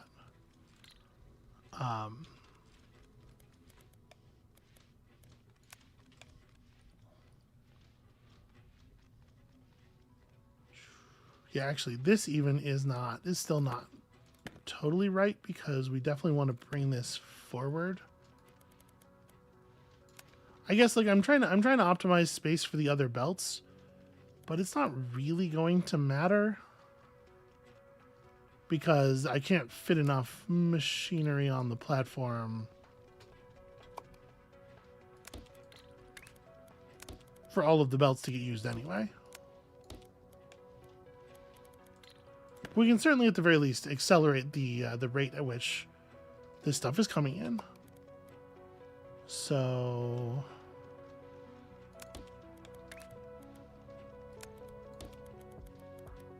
why does it never connect all the way? There we go. And one more of these. It's weird that it rotated that one.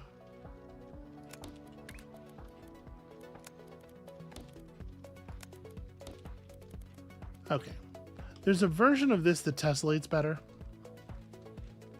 I don't exactly know how to make that happen. But I do know that we can now take the whole complex and make at least one more of these.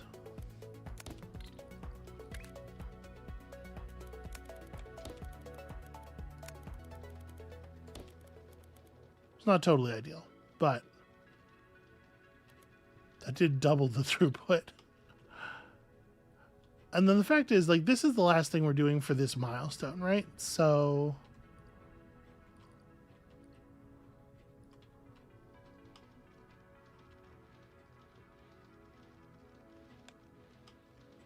I want to make sure this is actually coming through.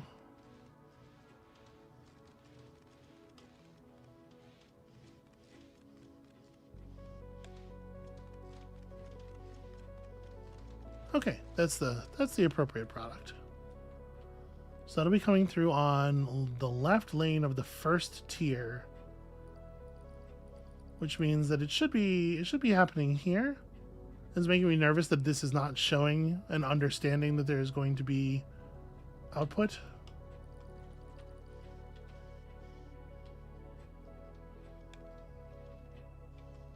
Okay, we can see them coming through. Yeah, they're coming through now.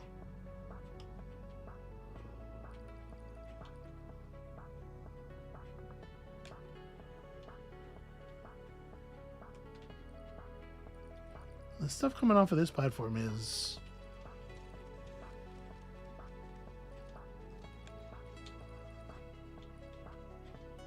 oh. Well, there's your problem. Specifically, the fourth lane was not actually hooked up. Okay, so now that'll all be coming in. And yes, now that shows the thing. Okay. Listen, it's not ideal, but I don't really know. I could...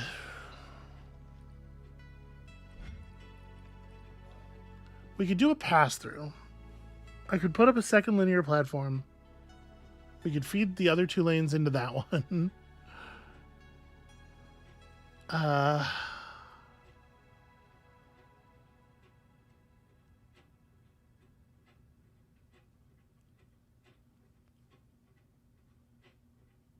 Yeah, I mean, right? Can I do that? Am I allowed to do that? It's going to look a little silly, but...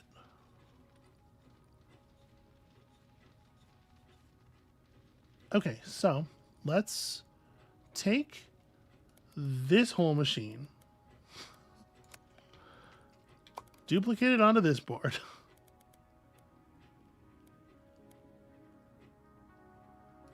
Okay. And then pick this up and run it high. Down here, we lower it back to tier 1, fly it over here.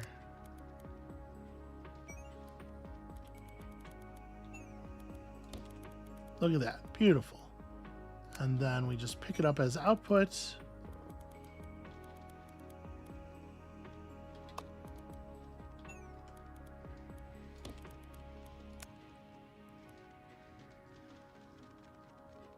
Is this going to be okay? Yeah, this is going to be okay.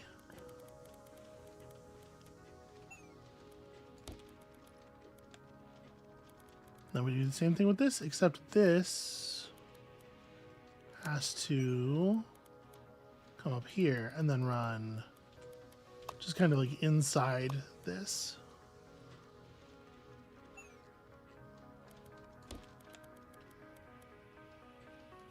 And here it stays on the bottom level where it connects to this machine, comes out of this machine.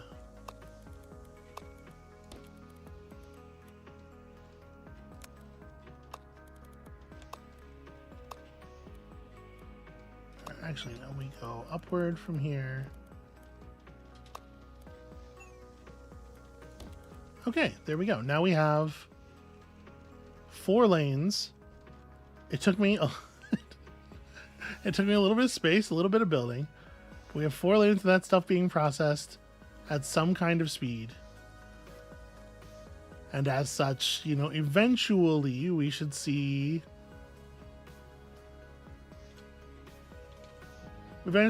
correct outputs coming down all these belts at some rate. Some rate, each individuated by the number of stupid things I've had to do to the belt. Is this what efficiency looks like? Absolutely not. Absolutely not. But it is what my machine looks like.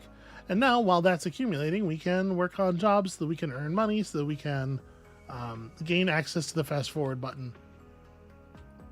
Because that's professionalism?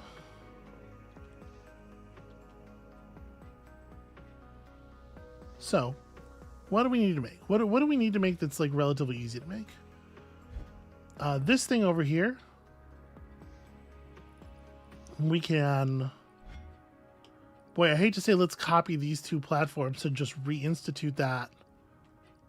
But it is exactly what we're doing. It's just the stacker goes in the other direction, right?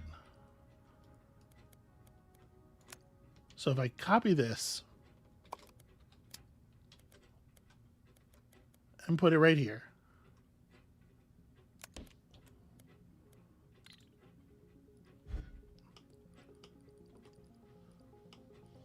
Let me...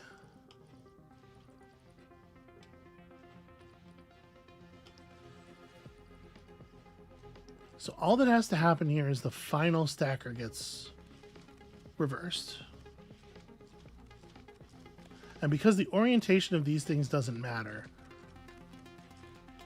it's not a big deal. We put a rotator on here, but it's got to be the other rotator.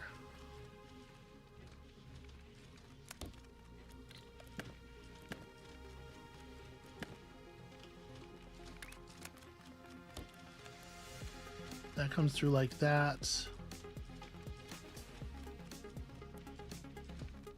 Oh, right. That does complicate things a little bit because of the way that these work.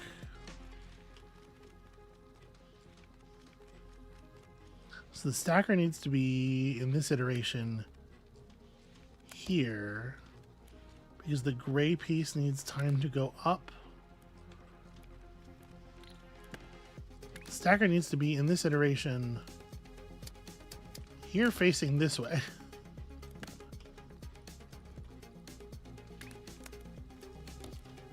Because the gray piece needs a space to go up into. Here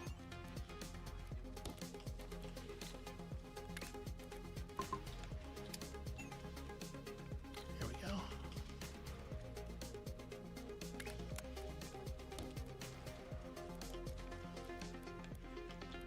Okay, so the whole lot of them have to get rewired into this thing. Which is a little... That's a little not ideal. It's shaped real funny. So it like intrudes into the space of the other ones. But I guess actually I'm only changing this part of the machine, right? So if we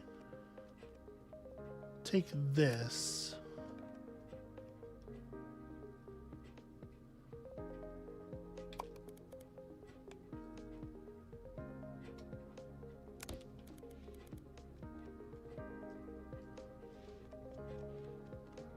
Not putting them together correctly? Yeah.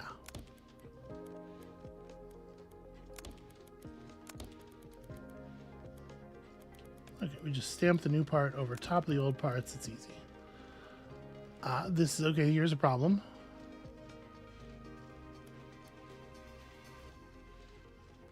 I'm going to go ahead and stamp this down. Okay, it did just interrupt the old belt. That's good. That's the best outcome we could have hoped for.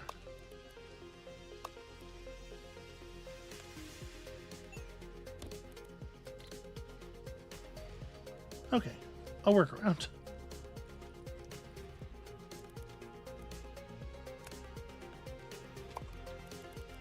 All right, now back to this.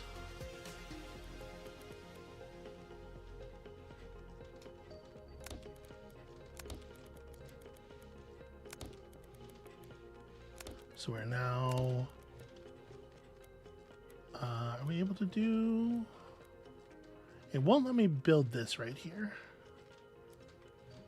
Okay, so I might have to reorient this one.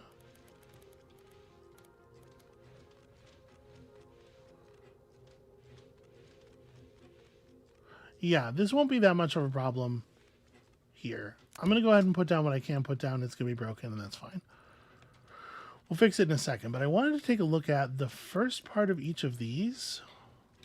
The leftmost one on each platform, because if I just drop this exactly where it goes, we have to account for the fact that these are offset slightly, and they would interfere with... All right, I think we're going to have to fix them by hand. Speaking of fixing by hand, let's go ahead and fix this by hand.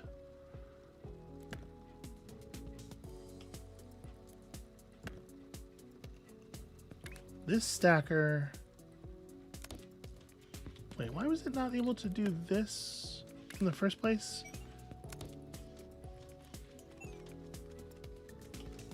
Was I being foolish and it absolutely was able to do this in the first place?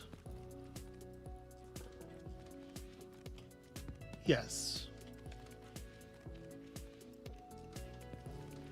Why did I build it in such a goofy way? I'm sure there was something good going on in my head. Or wait, not this. Sorry. This part is what we're replacing. This is a solution that will work on the leftmost bits of each platform.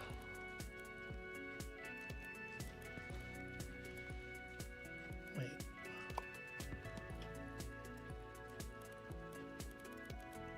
So this replaces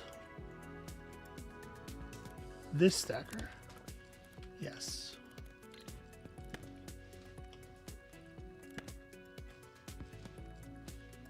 Okay. And over here, same deal. There's some extra belt left over, and that's all fine.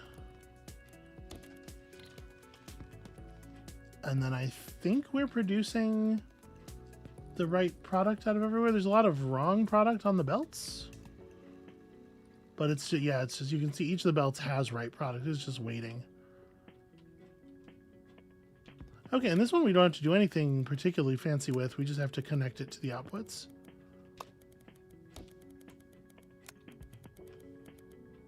And it will get right eventually.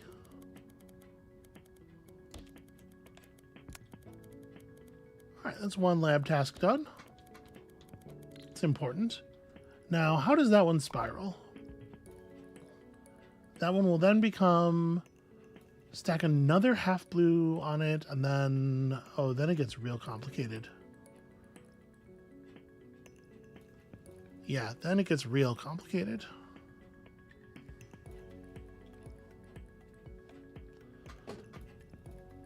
We're quite a way away from the speed upgrade. I really do want it.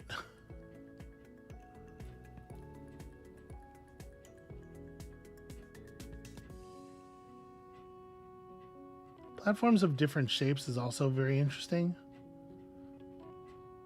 But like, if we're going to continue to be delivering these like really huge amounts of products, you know, for the final steps at least of things, it really does feel like the speed multiplier is worth having. So what else can we work on pretty easily while we're waiting? We could bring in red circle. How hard is it to get a hold of gray square?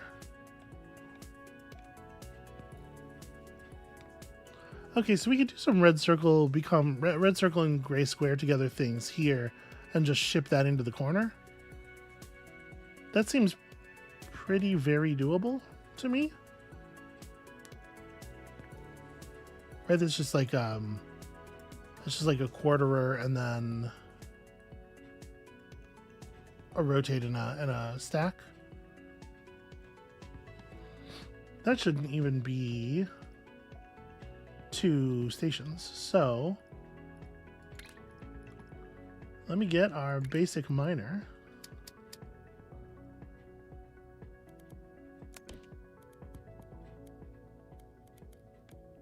And here, I guess. And then, oops, not that. Sorry, space platform type stuff. Just want to attach some boosters. Make sure we're getting our loot at maximum speed.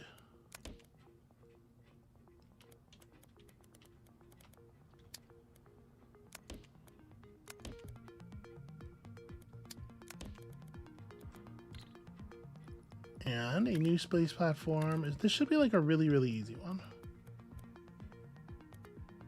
Oh, I like the fact that there's markers in alternating rows and columns to help you keep straight which row and column you're in.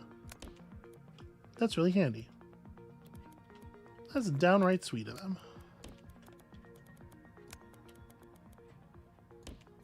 All right, I think the process I'm doing here shouldn't take more than this amount of space.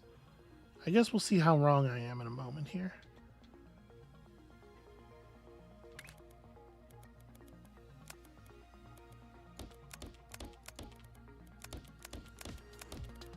Alright, so we got incoming.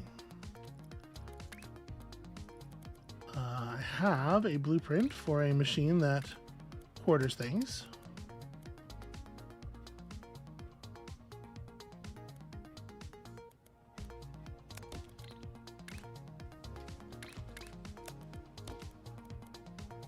So, it gets me one of those. Applied to this machine, so it gets whatever's in the top. It gets whatever's in the northeast corner by default. So if we want to, we can pretty cleanly run these.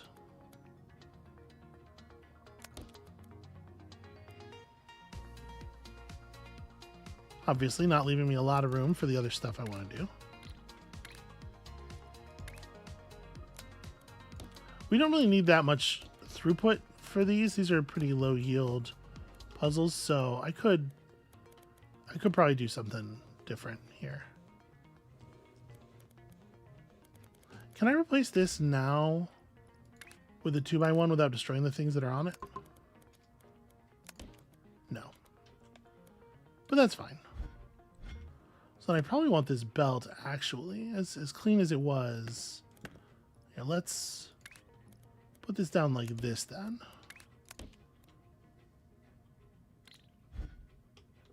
Okay, we'll set up our herd of quartering machines over here. The proper plural noun for any kind of mechanical object is a herd.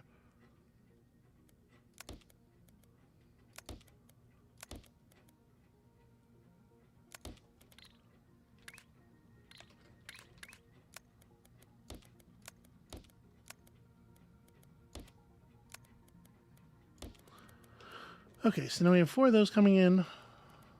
We're going to do the same thing over here. In fact, we're going to do so much the same thing over here that I'm going to just copy this whole section. Or not.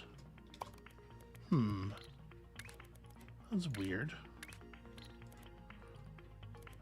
I'm going to copy this whole section. There we go.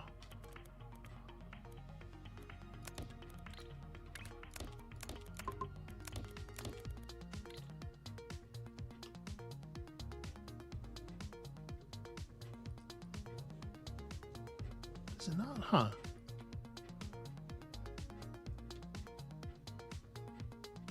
So it was grabbing the northeast quadrant. Well, what's the problem here? Well, whatever. As long as it's outputting this thing, then this is very easy. We just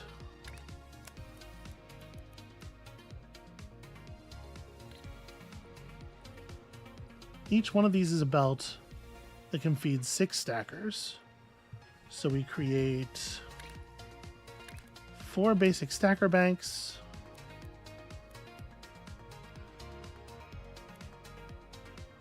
Trying to figure out like which one of these outputs are we going to be using. I think it should be okay to just put the stacker banks like here and then figure it out afterwards, right? Maybe don't put that one right there. So we can put this back here. It doesn't super matter where they are, I don't think. And then it also won't matter what's in the top track and what's in the bottom track because these objects don't collide. So we should be able to do some very simple stuff like this. That'll produce one set of the things we're after.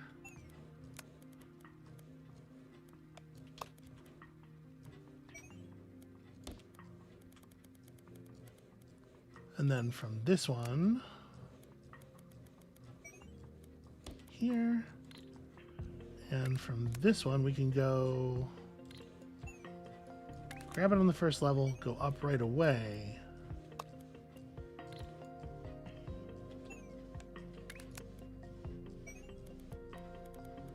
And just, yeah, across the whole space. Like that.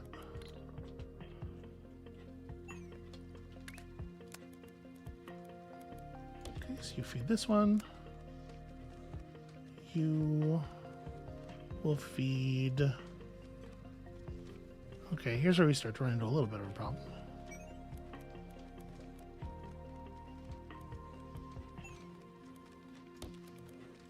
That one. And you...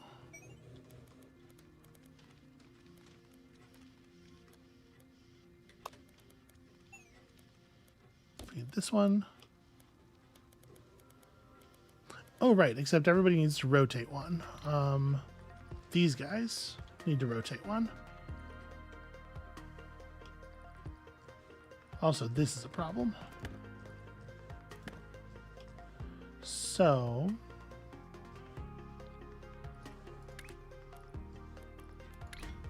I don't have a blueprint for a basic rotator bank, but the basic rotator bank, rotators are 60 units per minute. So whenever you want to do rotations, you want to do them in pairs, ideally. So those things there, I want to do a... It actually doesn't matter which rotation, clockwise or whatever, it just needs to be...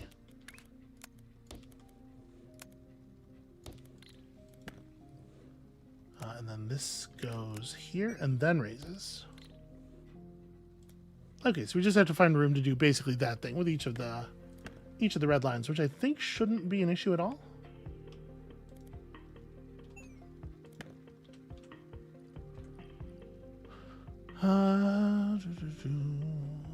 So yeah, this here will set the bank of rotators like that.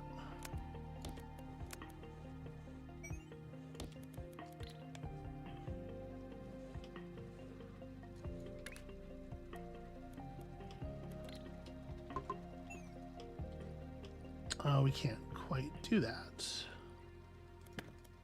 Okay. There we go. It can double back on itself, though. So it'll hand them out, move them up, and then roll them back in. Okay, this here, we probably just want to make this output on this side. So if we put our pair of rotators in here.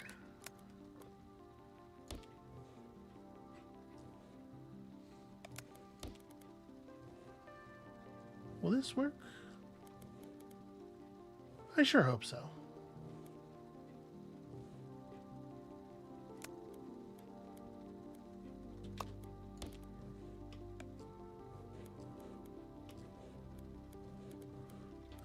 send some of those along there. Right here. Again, I think what we end up doing is just reconfiguring this bit, because we're going to have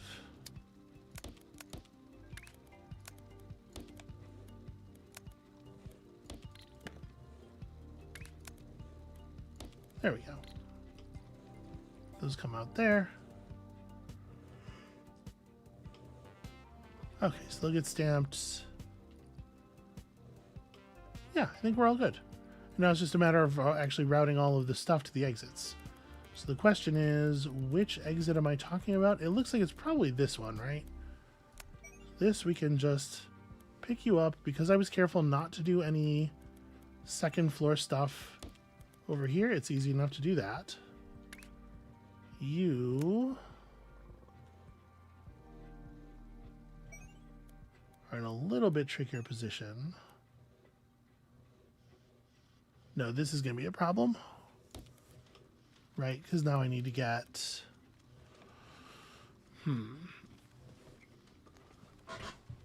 Oh, also, once again, I'm actually not delivering the correct shape here. The rotation does matter, because your shapes can be rotationally different from the delivery intent, but they can't be the mirror of the delivery intent. So I'm going to reverse all of those so that they're attaching to the correct side of the square.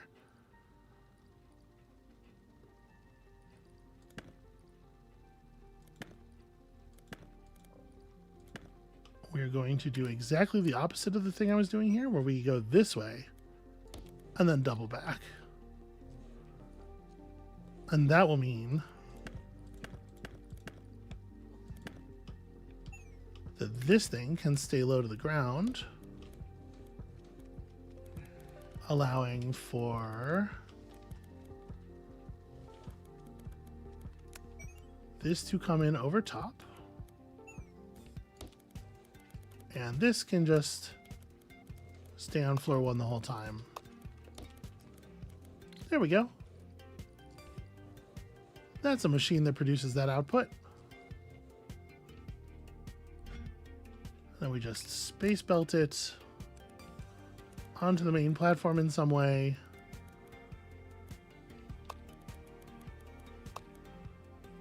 It looks like this way.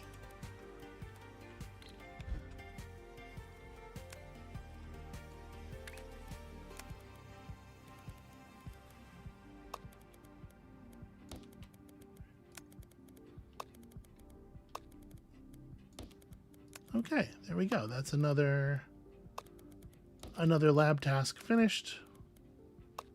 We're at over 4,000 on our main task, so it's, you know, it's coming along. We finished this one.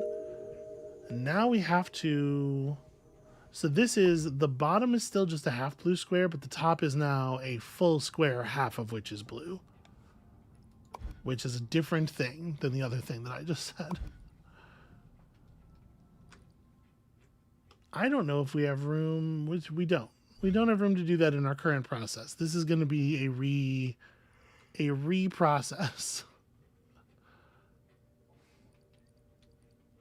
Okay, this is going to output garbage for a little while until the stuff flushes. But yeah, eventually it's doing this, and this is a rotational thing of the proper answer. A rotation of the proper answer is the way we might say that in English. So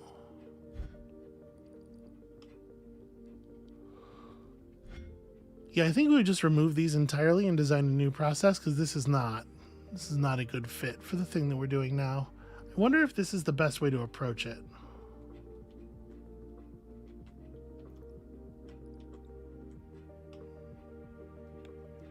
Because we need 4 blue blocks and 2 gray blocks for this, but the process that we're using can only give us 4s and 4s. I guess there's going to be some throwaway, and that's not really avoidable.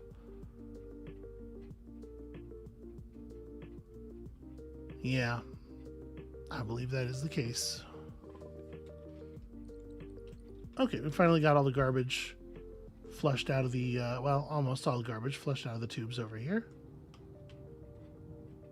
And look at it all go. Every bit of it into the great big manufacturing void. Who cares where it's going to or what it's being used for? Maybe it's just being destroyed on the other end. The important thing is we created a lot of value for the shareholders.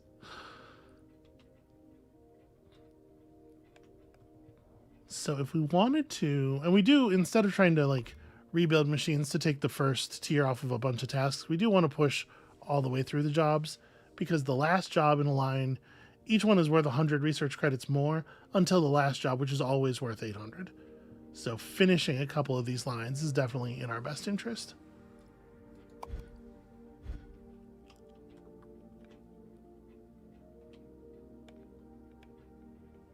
So I'm trying to figure out, like, how much of our process do I want to try to salvage? We have a pretty good way of making the top component of this, actually. Right, this is the top component, just with a different twist on the gray part. And in fact, it might even be the case that I can just...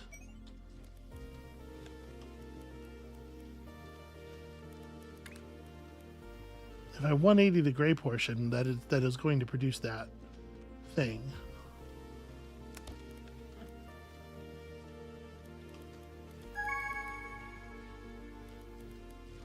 Ah, but this is where you start to run into trouble with the shortened version. Okay. Let me just, for right now, let me make this a machine that produces these shapes.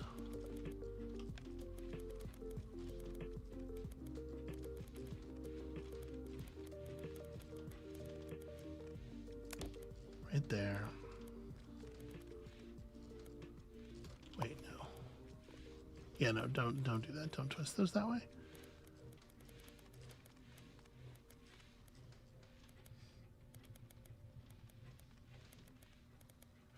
Yeah, see, this one... this is going to be a little bit of trouble to put the right shape on this. Well, I guess one thing we just learned that you can do, one thing we just learned worked, is to take the belt, go this way, and then swap it back over. And that gives us the room necessary to put an inverter on it. And once we're swapping the inverters on, then we're getting the top portion of this thing. So I do think that's what we want. Okay, over here we have to do the same thing.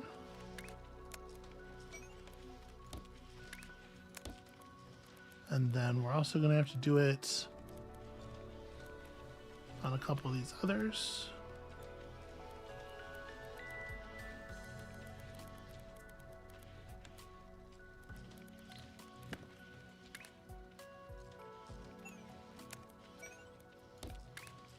Gives us a flip around. There should be one more, right?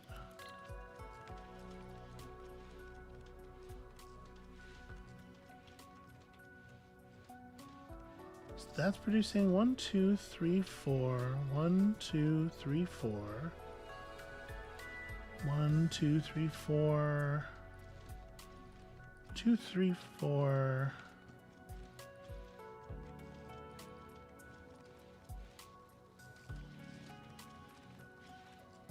Yeah, okay, it's something over here is wrong.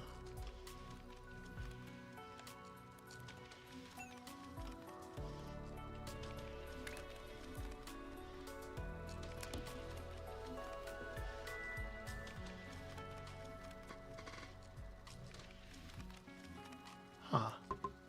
This piece is just differently designed than the others. So I want... turn this way, actually. No, I don't. I want to turn it the other way. Oh, yeah, because it's in the top half.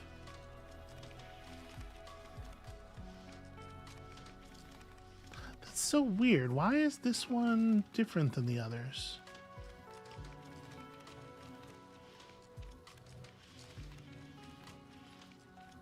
Well, obviously it's got to change. I mean, I'm just going to do the simple thing and throw a rotator on here, even though that's going to slow the line down a little.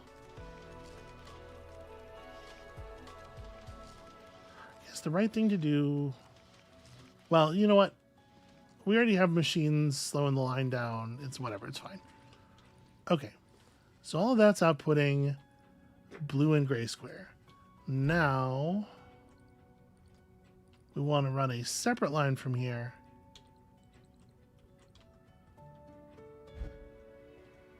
That will allow me to just make blue half and then connect them.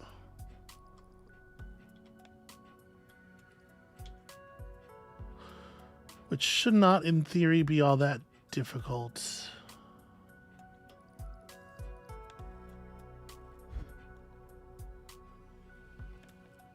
I think I'm saying I want to run another minor from here.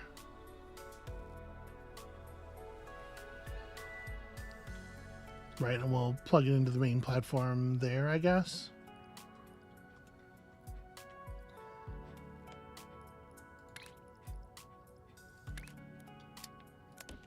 I hope y'all are enjoying this just kind of as like a chill out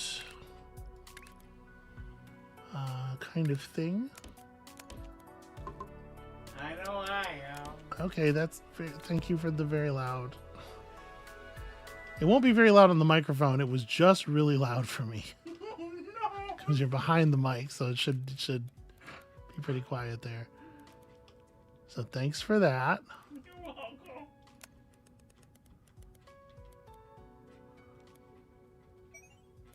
This goes up to the second floor.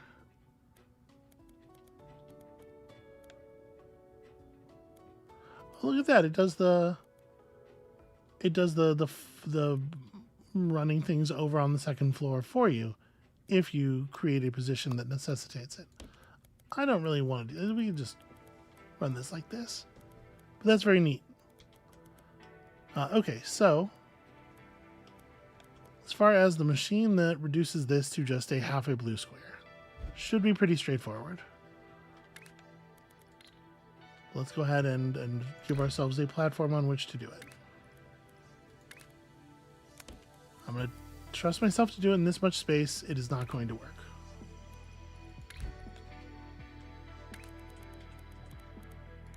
Just a feeling I have. I'm somehow going to make this too complicated. I mean, this is a thing we've done a bunch of times before. And in fact, I probably could just copy some part of the machine over here.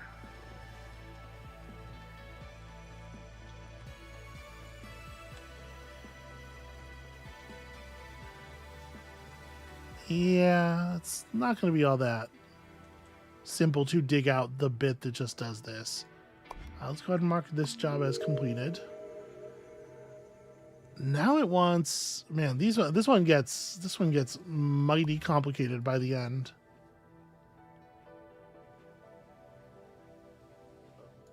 It's very cool looking though. They're all like neat little badges by the time you're done.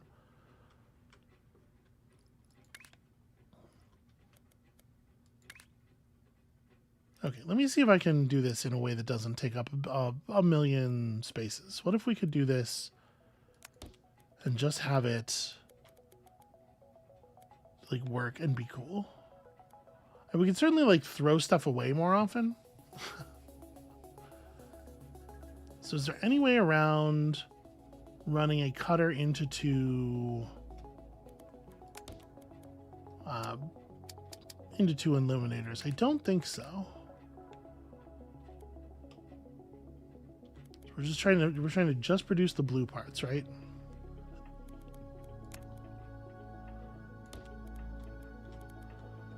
Okay, so we want to destroy the west half of this one right now, actually.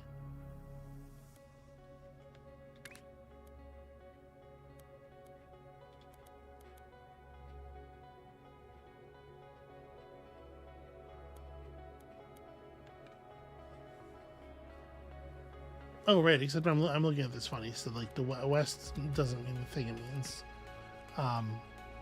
Yeah. You know how west doesn't mean the thing it means.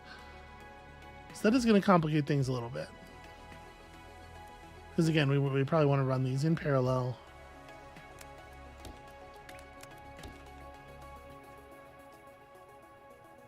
Except they want to be the other one. There we go. So now half destroyers run 40 per minute.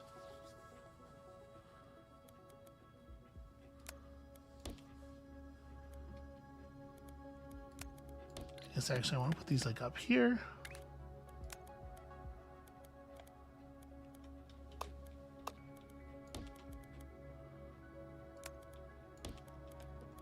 Okay. And then we need to do the exact same thing here, right? We're just trying to get rid of the gray.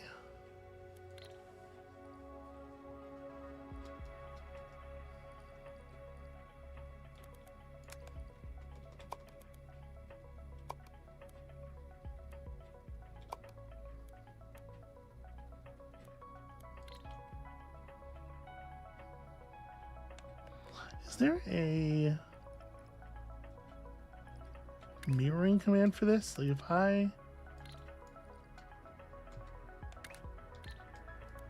select all this, can I place it down, select all the connected structures of the current selection?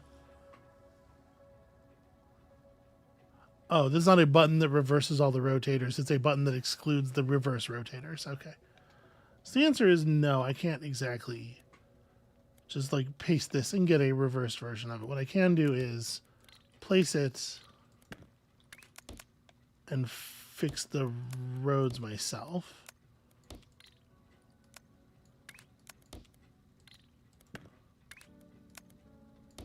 There we go.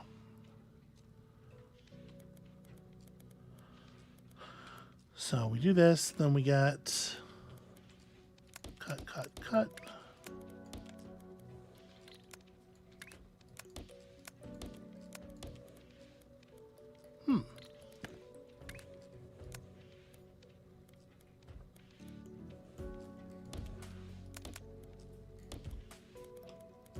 Can you not do a four-way break? I thought you could.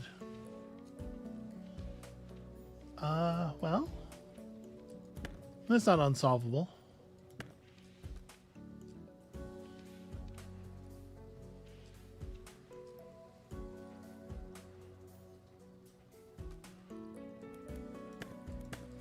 We can move the whole assembly up a little bit to just be even with this one.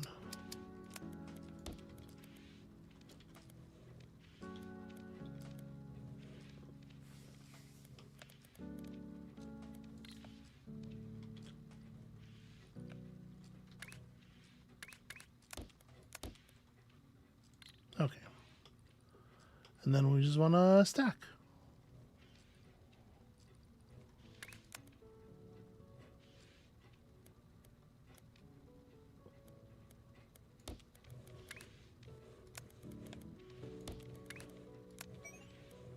Right, unfortunately, that's like a ton of space.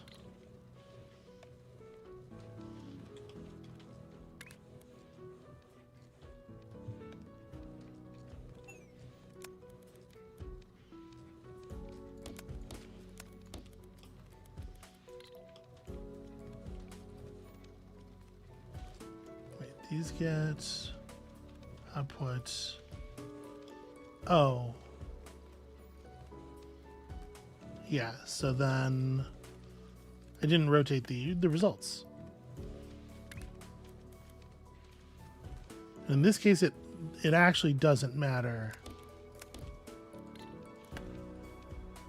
Yeah.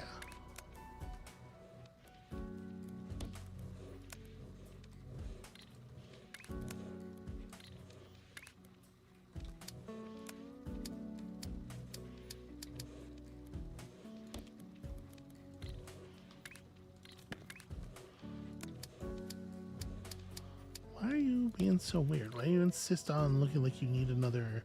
Oh, because these are positioned backwards.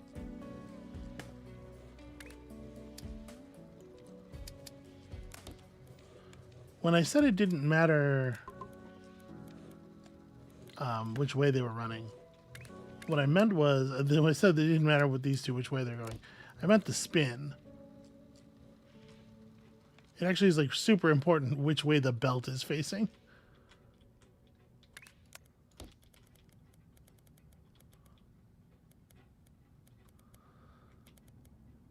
Okay, we have stuff going in on all these belts, but that doesn't have to be the case.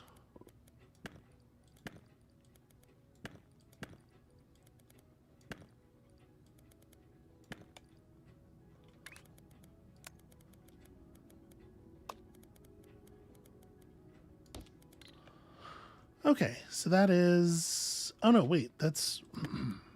Right, the whole point of this exercise was not to get these for delivery, it was to get these for stacking on top of these. So... Now that what we're producing is mostly west-aligned versions of that, I need to...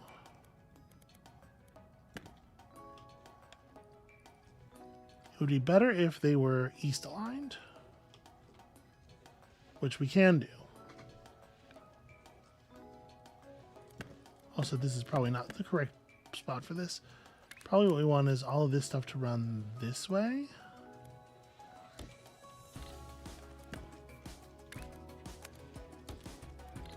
And then we do a little rotation thing. So I want them to be on the east side. So that's a rotation like this.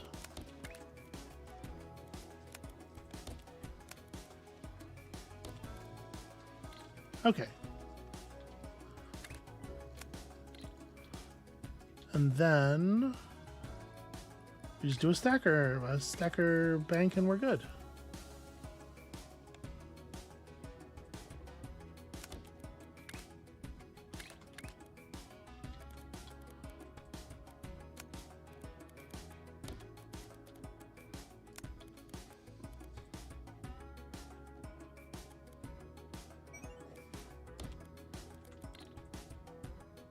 Okay, that is at least one bank producing... Oh, I did it again. This is the bottom product. This is the top product.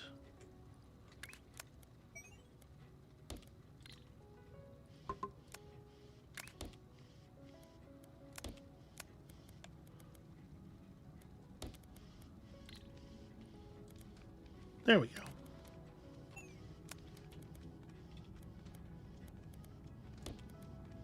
Yep, and that is the thing we're looking for. Oh. Now I just need to, you know, wire up some more stuff and more stacker banks, and it is a lot. It is a lot to do. And all of it into the hole. So we're gonna stop in a second here when this milestone product hits 8,000. That's what I'm officially playing to here.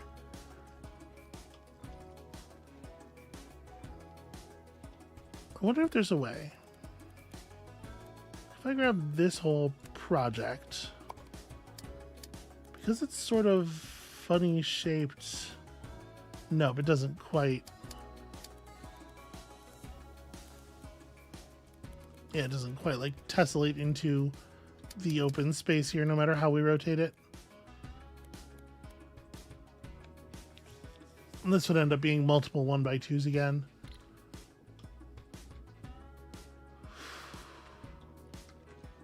There's got to be a way to save space here. Oh, also, I don't even have all this stuff hooked up.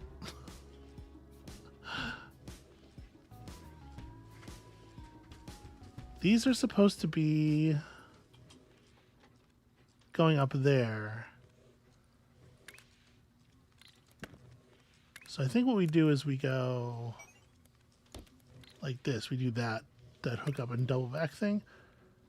Oh, except not right there. because we still need this to be connected. Okay.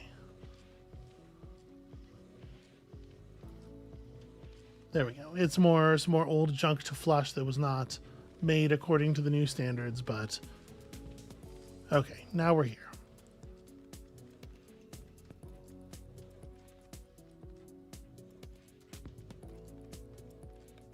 The 6-lane wide stacker is a problem. I got to figure out a way to do stacking that's a little bit more space efficient, or if not, you know, less space in total, at least a little bit more square. Do 2 banks of 3 maybe.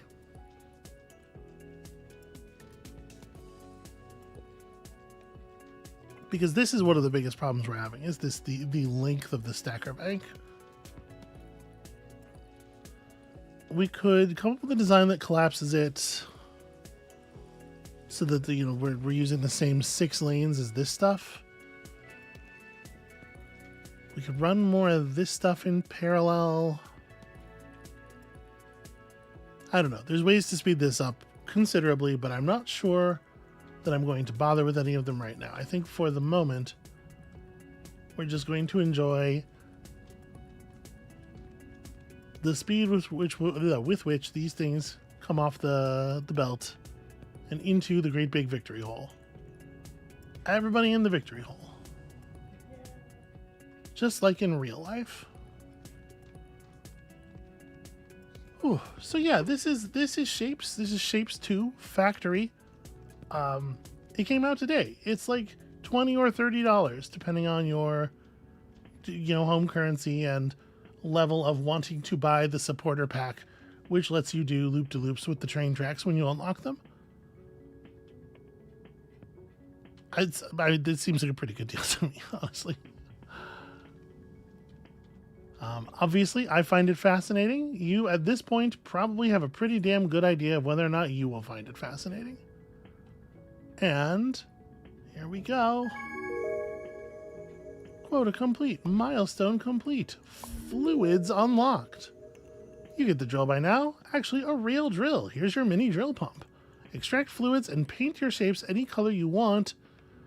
Oh my god, some things are about to get so much easier. So much easier.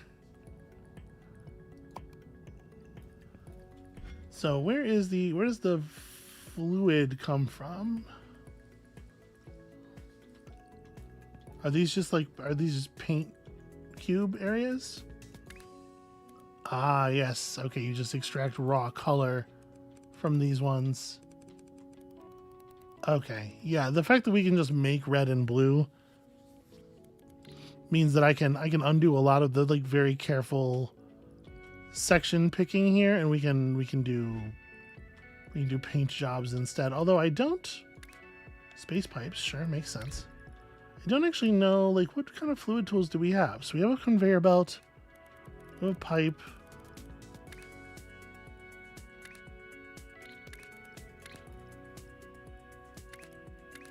I mean, I guess all you really need is a painter, right? Paints the top layer, everything that's currently on the top layer of a shape. Okay. Yeah, interesting. Really interesting stuff. I'm definitely going to spend some time digging into this, although that may not be a today kind of project, and it's certainly not a right now on the stream kind of project. I think that's where I'm going to wrap it up. I hope this was interesting. I hope that some folks who didn't know about this thing, or maybe even this sort of broad kind of thing, have discovered some stuff. I hope that few of you were horrified into a coma. You know, I'll never forgive myself for what I have apparently done to Amabel. So when you come back next time, you know, there's more videos coming out. There's going to be a stream on the weekend. We'll be around, and we'll see you then.